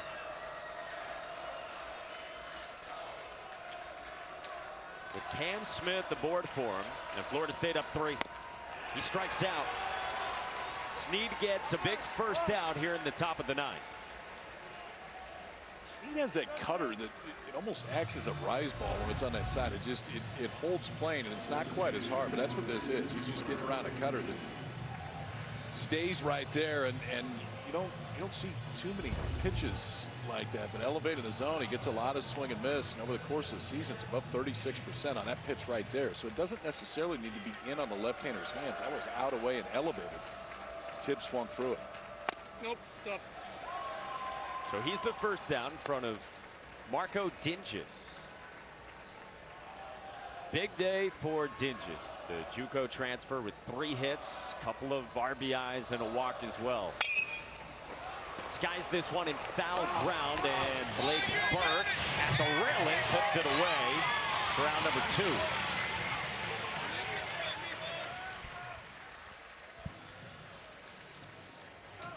So Florida State looking for some insurance, up by 3. Tennessee will have 6, 7, and 8 coming in the home half of the 9th inning.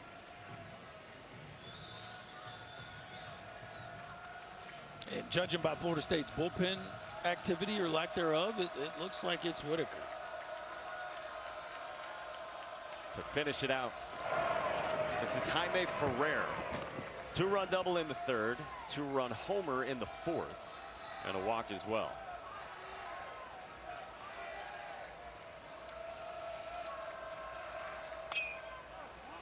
Poach foul. Such a unique starting position by Jamie Ferrer.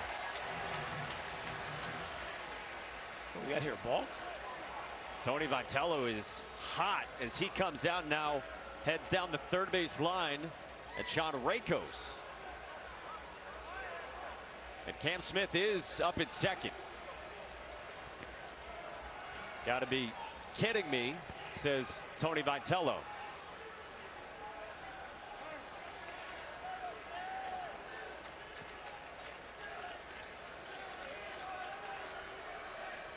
Saying that's unbelievable. So Smith is up at second with 2 outs here in the 9th. Nope.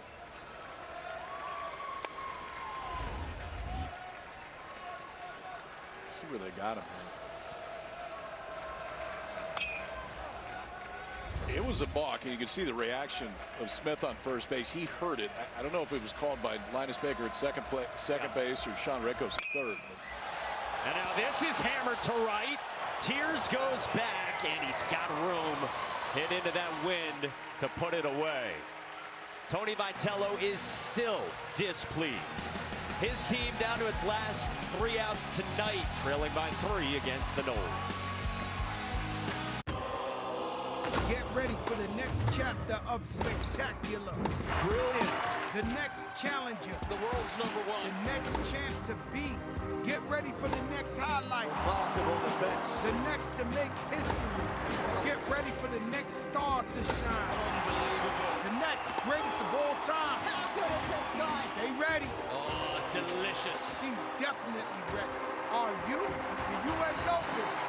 Spectacular waits. Guys, are you tired of frequent nighttime bathroom trips? Well, Force Factor Prostate helps reduce urges to urinate, plus fully empty your bladder and promote a normal prostate size. Don't settle. Rush to Walmart for Force Factor Prostate from the #1 fastest growing men's health brand in America. This is the first party she remembers. Her first graduation. This is the big one. This is her first apartment. Her first real art. Her biggest love.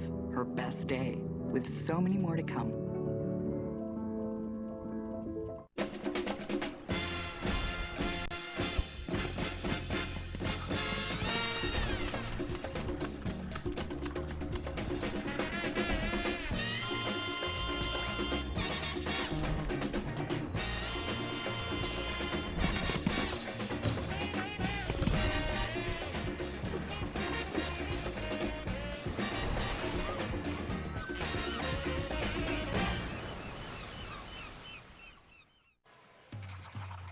Tennessee, for the second time in 3 years, is the #1 overall seed and in Omaha. And when you look at what's happened historically, got to go back to 1999 to find the last national champion here in Omaha. It was the #1 national seed. Something or nothing, statistically, Berkey. What is it? It's something. I mean, it's impossible. You got a quarter century worth of evidence now. I mean, it's hard to avoid. Tennessee, they're carrying that banner around this year. Tennessee program trying to avoid going 1-6 in career game ones in Omaha. Connor Whitaker against Kavares Tears, and that is very good off speed to Tears. Got a 2-run home run in the 5th. 6, 7, and 8 for #1 Tennessee, down by 3. Trying to see who they can get up this inning. It's outside. If you're just joining us, Connor Whitaker has been outstanding in relief for Florida State, #8 in the country.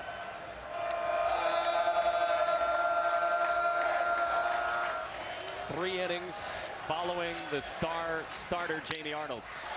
In the air, center field. Diamez Ross into the game, goes back, spins around, and can't make the catch. Tears rounds second and is at third to begin the 9th.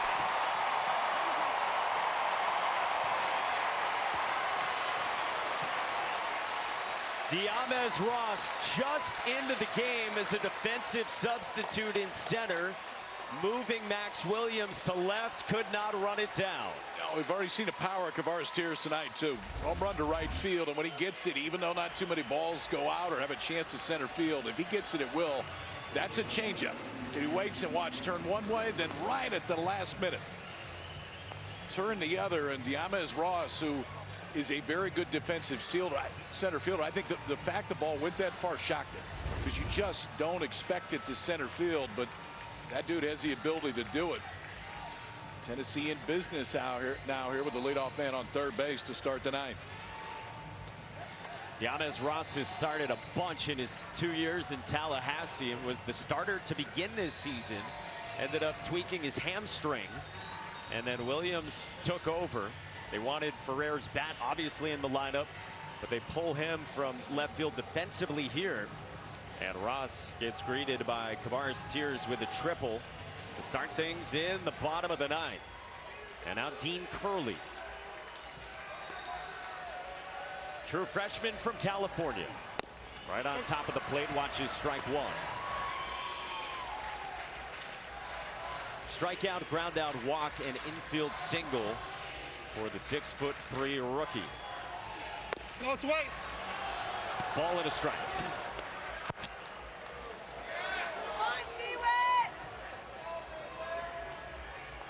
It's the most pitches Connor Whitaker has thrown since coming back from injury. Swing and a miss, 1-2. He's just had fantastic command of the slider. The ability to get it to the glove side, away from righties, into left-handers. He has been painting that pitch all night long. Pouring in first pitch strikes. His 1-2. In the air foul. Well, for the most part, too, when he's missed where you want to miss. He's missed off the plate to the right-handers, and that one's off the plate, but it's exactly where he wants to throw it. You miss over the middle, you get hurt. You miss there, it's a foul ball. Hard to think of one he's hung. And now we'll get conversation here as Curley heads off and wants to reapply. Well, you were watching the NCAA Men's College World Series presented by Capital One. If you have just landed here, welcome. Picked a good time. 3-run Florida State lead in the ninth. It's outside. 2-2 on Curley. This is day one in Omaha, and it is so important to win that first game with 8 teams left playing college baseball here. 2-2. It's outside and a full count. Just get a little nerve-wracking right about here. You just have to challenge with a 3-run lead. For Dean Curley, what a job of working back into this count. Against the veteran Connor Whitaker, whose payoff is in the air right field. Tibbs moves back onto the track and makes the catch. One away as Tiers tags and scores to make it a 2-run game.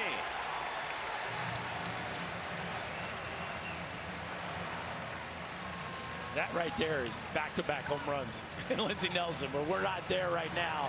And that just goes as a sac fly. And if you're Connor Whitaker, you will take that. You got one out, nobody on base. Heck of an AB by Dean Curley, and a ball he hit really, really well. But that one comes up about 10 feet short.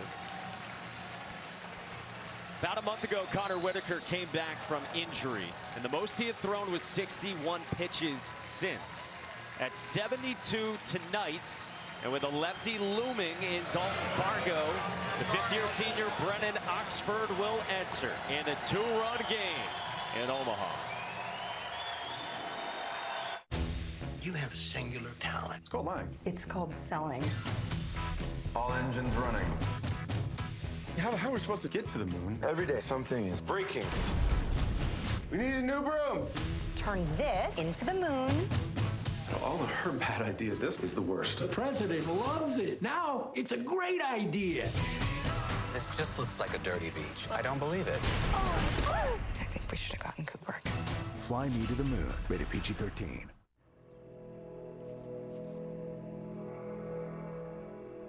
Design a training program. Guys, let's do some trivia. Oh, yes, let's do it. I'm gonna win.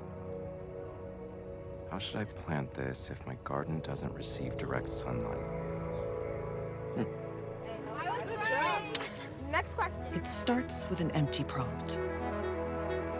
And the most advanced AI at your fingertips. Circle it.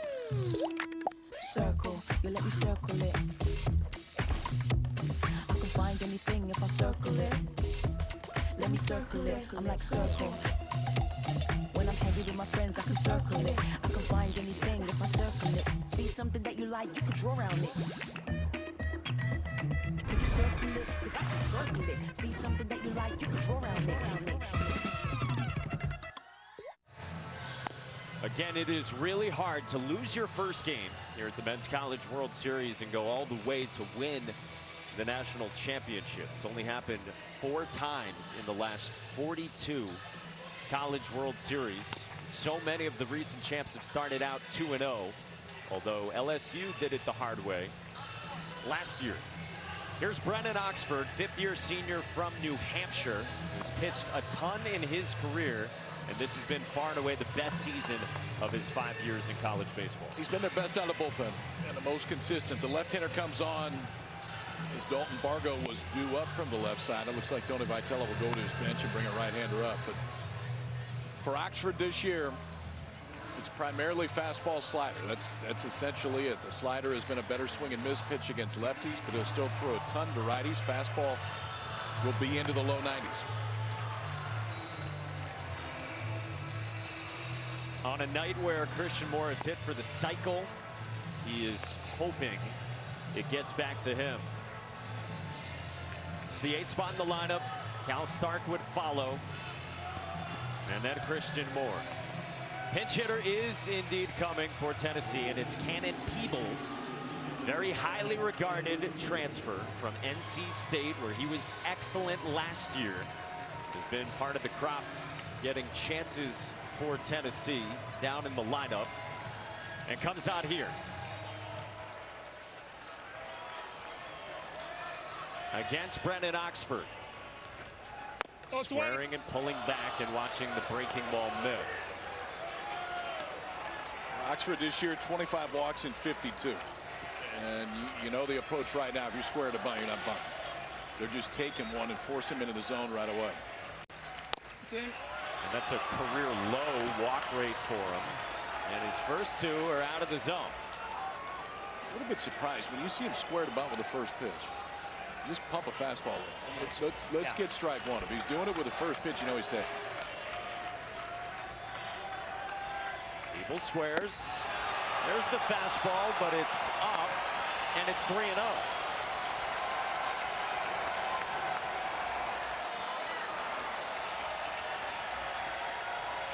Tension starts to fill the faces of the Garnet and Gold.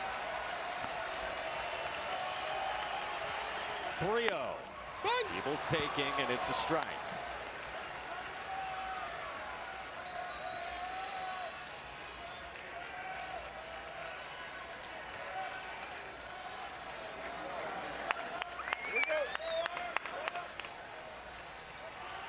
One.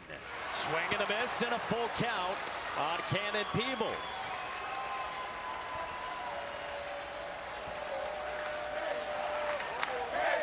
This massive turnaround that Florida State has embarked on this season. Restoring this program to its glory and to this city. 3-2. Check swing, roller, foul. Breaking ball. About that. Back in the count with a couple fastballs and then a 3-2 breaker.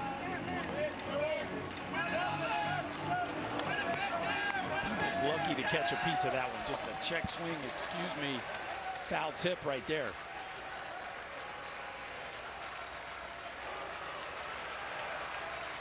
Payoff pitch. Back foot and it missed. Tennessee brings the tying run to the plate here in the bottom of the 9th inning.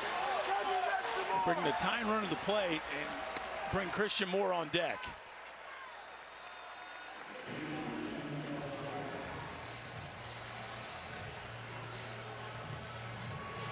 The man who has hit for the cycle, only the 2nd ever in Men's College World Series history, yearning for an opportunity. Cal Stark is the veteran catcher in the 9th spot. 0 for 3 with a walk.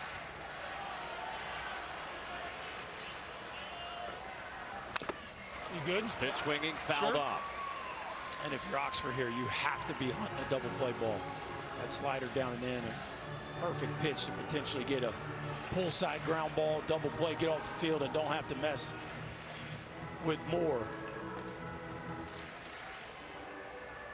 For Oxford, it's his 4th appearance here in the NCAA tournament. A combined 4 2/3 one-run ball before tonight. But he did walk 3 in Game 2 of the Super against UConn. And 2 righties are already up for Link Jarrett and Micah Posey and Joe Charles and John Abraham. Pitching staff that has gone through a lot of injuries, and without the services again of Cam Leiter, they were hoping to have back in relief in the postseason. Popped up the 3rd base line. Cam Smith approaches for out number 2.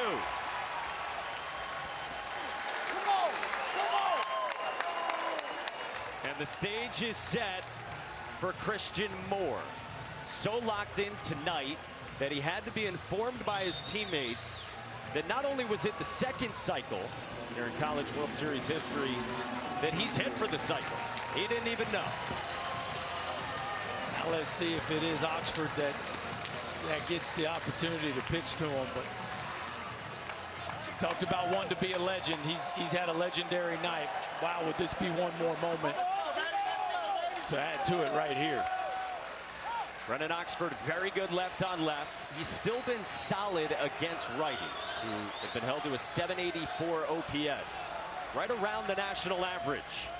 Moore represents the tying run. Wait. First pitch away. Fastball right there, but to the first two hitters that Oxford faced, both on the right-hand side, he was pretty slider heavy. That was the one he was most comfortable with. That time misses with a fastball to go 1-0. And Moore has really pounded breaking balls this year in a way he did not last season. The 1-0. That is down on a breaking ball, 2-0.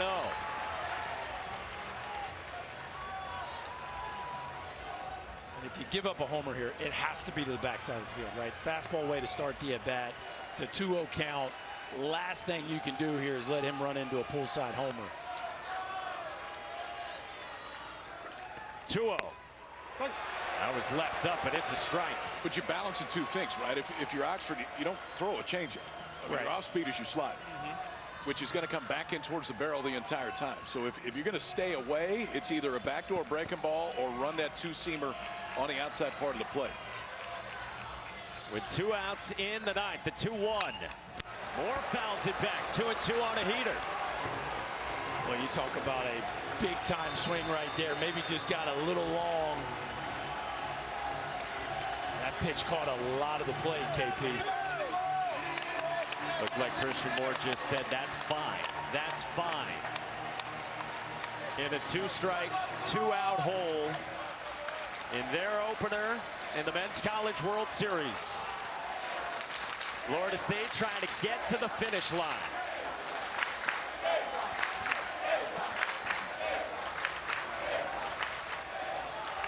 Brennan Oxford is ready.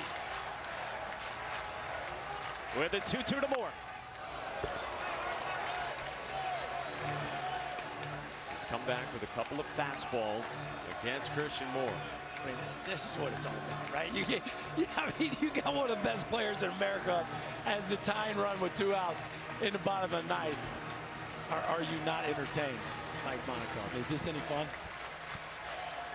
Game 2 on this first day that started with a walk-off from North Carolina. Now pressure packed in the bottom of the ninth here in Omaha. Brennan Oxford sets 2-2 again, and Moore lays off and located by Jackson West. It's a full count with Blake Burke, another superstar slugger for Tennessee, on deck. That's just a big-time take. I mean, you know Christian Moore wants to tie this thing up, but to put on the brakes there late on a really good breaking ball shows that he's still seeing the ball very, very well.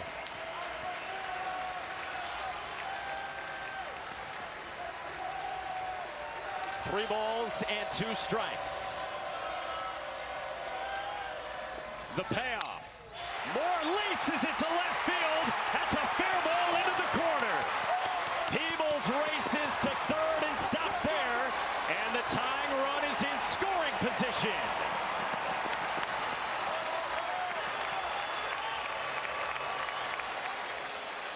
What a night for Christian Moore. Yeah, and if you like 5 for 6 with a couple doubles, the cycle, and a homer, and I tell you, Oxford's lucky this one got back to him. That is a hanging breaking ball to the hottest hitter on the planet right now, and just another rocket to add to the laser show from Christian Moore here tonight. And now Tennessee brings the winning run to the plate.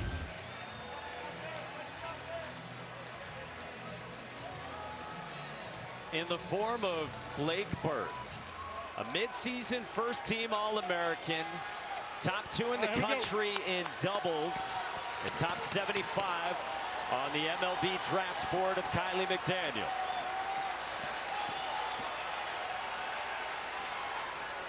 Left on left with Brennan Oxford with 2 outs in the bottom of the ninth. First pitch is up high with a heater, ball 1. So you got first base open right here. I know it's left on left, but for Oxford, that slider against lefties this year, the swing and miss percentage is above 60%. If you're Blake Burke, you are going to see sliders at some point in this at bat. 1-0. There's the first one, and it missed inside 2-0. We talked about his growth as a hitter. Some of that growth is the ability to hit the ball out the other way. He doesn't need to pull it to run it out. It's a great matchup. You got a really good idea what Oxford's going to do, and he's probably going to go with his best. 2-0. That's a strike. You know, it's interesting, guys. I'm looking at this outfield for Florida State. They're not playing very shallow.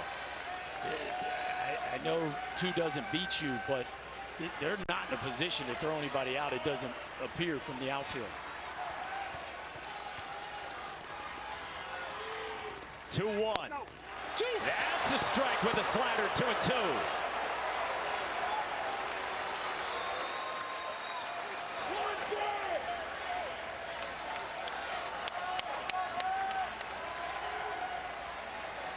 And now time called by Blake Burke.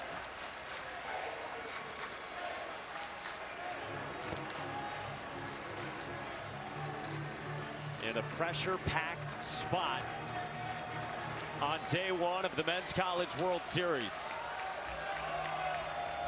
Tying run at second against Brennan Oxford, the 5th-year senior.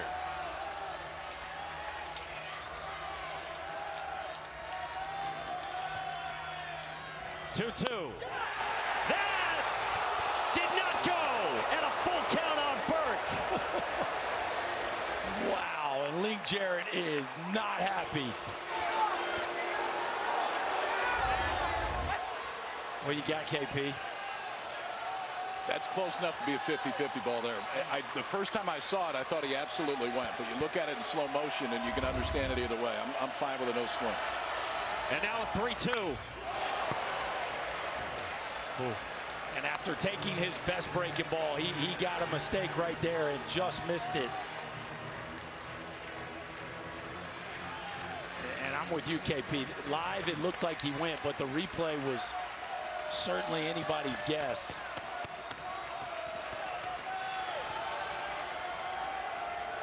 Brennan Oxford is ready with yet another payoff pitch.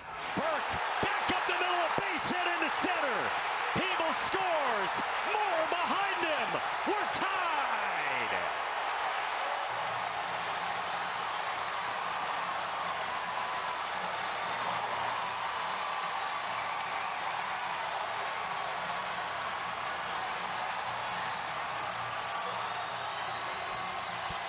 Pretty incredible stuff. What an at-bat right there from the Tennessee first baseman. All season long, it's been Blake Burke and Christian Moore. And wouldn't you know it, here in the bottom of the 9th, the Tennessee All-Americans come up the biggest you can possibly come in the clutchest of moments. I tell you what, he had a really good take, and he fouled off a slider that caught a lot of the plate, and then just trued up a fastball that caught a little bit too much, too. That was another great at-bat from Burke. And now Billy Amick. First pitch swinging, popped it up, and that fades foul. I would take a visit. And I don't know if I'd make a move, but I would definitely take a visit just to reset here. Listen, it's a tie game. And Amick can hit it out of the ballpark right now if he runs into one, just to kind of slow heartbeats down. And I know that Oxford's been in plenty of ball games and plenty of situations that are late. This is different. And this is where the extra base hit comes into play. Your outfield defense has got to be razor sharp right here on anything in the gaps. 0-1 to Amick. Is down, and Jackson West blocks it. Talking about Billy Amick, the Clemson transfer, preseason second-team All-American. Top 20 prospect in this sport as well with the draft in a few weeks. He's had a walk and an infield single. Now facing Oxford. With a 1-1. That's down, 2-1. He said it coming in. If there was one question about Florida State, it was the bullpen. Yeah, that's right. And Whitaker just didn't quite have enough in the tank to get him to the finish line. And boy, Oxford out there just throwing some high leverage pitches. 2-1. Amick takes 3-1.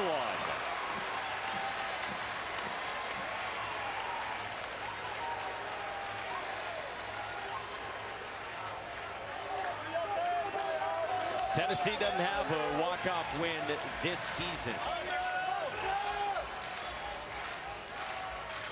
3-1. Amick pulls it into left field, a base hit. And now the winning run's in scoring position in the form of Blake Burke.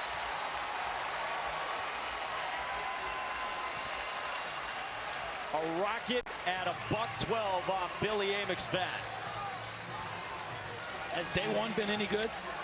Man, walk-off winner in game one, and now we got the winning run in scoring position here in game two. Doesn't it kind of feel like we got a week and a half of this ahead of us? I mean, I don't ever remember a year where you could make a real argument for all 8 teams to have a chance to win it until now. And you absolutely can, and day one has shown you that you sure can for the first 4.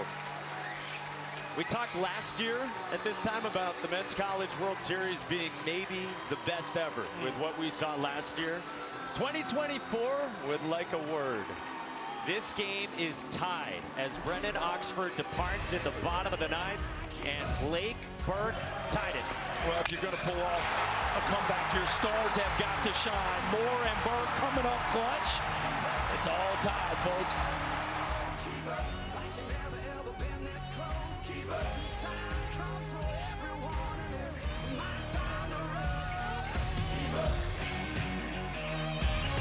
I have found the answer to all our prayers. A virus that kills soups. This is insane and desperate. Well, insanely desperate's where we are, don't you think, love? They all gotta go. Every last one of them. From now on, no more rules. Run! Now that you guys are actually getting worse at your jobs.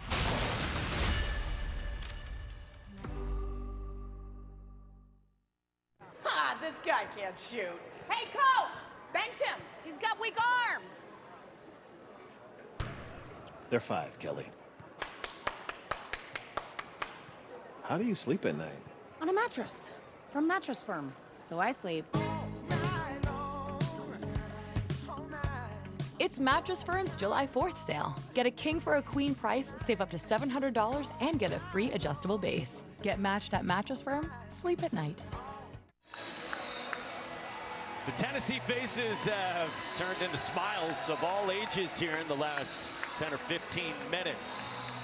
They have tied it, the #1 national seed against #8 Florida State in this heavyweight showdown, in a game where we've had so much scoring in a way we never see in this ballpark at the Men's College World Series. I mean, we committed this, and we know we got 2 of the best offenses in the country, but Jamie Arnold has been outstanding for Florida State the whole year, and Tennessee's offense showed you why they can change some things on the other side. Connor Holtz comes on, a left-hander, to try to get the left-on-left matchup. I assume they're going to stay with Dreiling from the left side. You're going to see a whole lot of curveballs, and it's about 80% of the time against lefties. You know that's the book if you're Dreiling. Honestly, if he beats you with a fastball right here, I think you tip your hat. But for Holtz, it is curveball heavy. When he goes to the fastball, we'll get to about 90 miles an hour. Okay. I understand it's a little bit different situation, but if you know you're going to get a bunch of curveballs, do you make him land one first?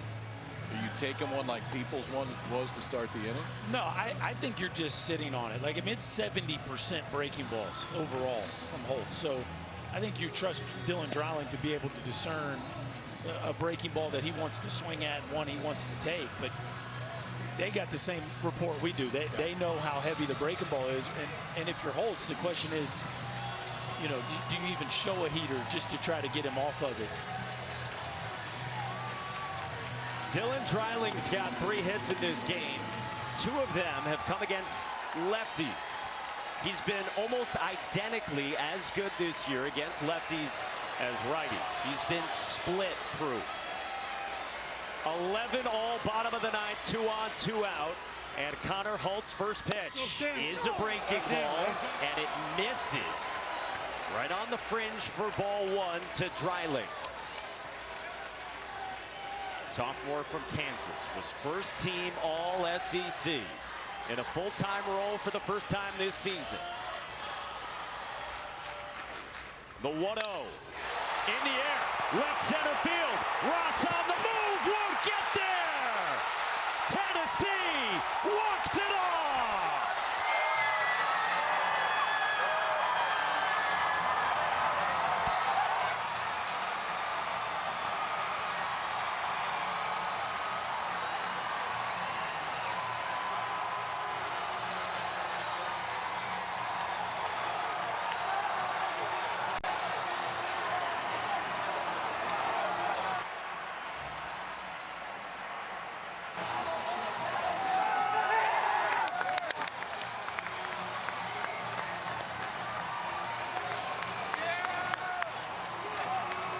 This is the 77th Men's College World Series. It's the first time where the first two games both ended with walk-offs. This is your fault. You started this 2 weeks ago in regionals, and it is your fault. They keep following you wherever you go, and if that's the case, hang around for a while, because that's a pretty good day one. Guys, four runs in the bottom of the ninth. I mean, what a comeback. It's a Florida State team that just kept throwing punches and kept adding to their lead. Tennessee just would not go away. 4 straight 2-out hits. The double from Moore, the single by Bird, the single by Amick, and then the double by Dreiling. 4 straight 2-out hits for Tennessee to walk it off. Well, and we know it's going to be a breaking ball, right? The numbers are overwhelming from Holtz. He's throwing breaking ball. Dreiling sitting on a breaking ball that's up and out over the plate. The outfield just maybe a touch drawn in because the game-winning run being in scoring position, and that's just a no-doubter. The second it leaves Dreiling's bat, Ross can't get there. And you talk about the top of the order delivering double, single, double from the top 4 hitters in Tennessee's lineup. Unreal. Tennessee's first walk-off win of the season, their first in the Men's College World Series since 1951. Dylan Dreiling, the hero. So was Christian Moore with Chris Buck. Yeah, a couple heroes in this game. Let's start first with Dreiling. What were you thinking when that thing hit the bat? I mean, as soon as he hit it, I was like getting the gap. As soon as I saw it go, I ran out there, kind of blacked out. I told him before that bat, I said, man, just have a whole lot of confidence. Go up there like you always do and just ball out, and that's what he did. And I wouldn't want any other guy up there in that situation. Christian, you blacked out a couple times today. You hit for the cycle. How did you have no idea? I was just so locked in, just eager to win and ready to get the next at bat, next ground ball going. And I don't know, it was just crazy, man. Super blessed to be in this situation. This is something people dream about. You're only the second person ever to hit for the cycle in the Men's College World Series. What does this moment feel like right now? It's surreal. I mean, I'm kind of speechless. There's a lot going on right now. Just walked it off in Omaha, so I don't know. I guess I'll soak it all in when I get back to the hotel, but right now, it's just speechless. I appreciate it. Congratulations. Thank you so much. Guys. Unreal. Down 9-4 after the 4th and down 11-8 after the 8th. A 5-run comeback complete. And the last 3 swings, all after about as close as a check swing could possibly be. Yeah, okay. That's going to work for the opener. What do you got tomorrow, bracket 2? Because number 1 just threw 2 haymakers. 2 o'clock Eastern, it'll get started tomorrow with Kentucky and NC State. And then 7 o'clock Eastern for the nightcap with A&M and Florida. Unreal. We saw a lot in Tennessee. Walks it off. For Kyle Peterson, Chris Burt, Chris Button, and our entire crew behind the scenes, led by Scott Gustafson and Scotty Johnson. Mike Monaco saying so long. College World Series picks back up tomorrow at 2 Eastern on ESPN.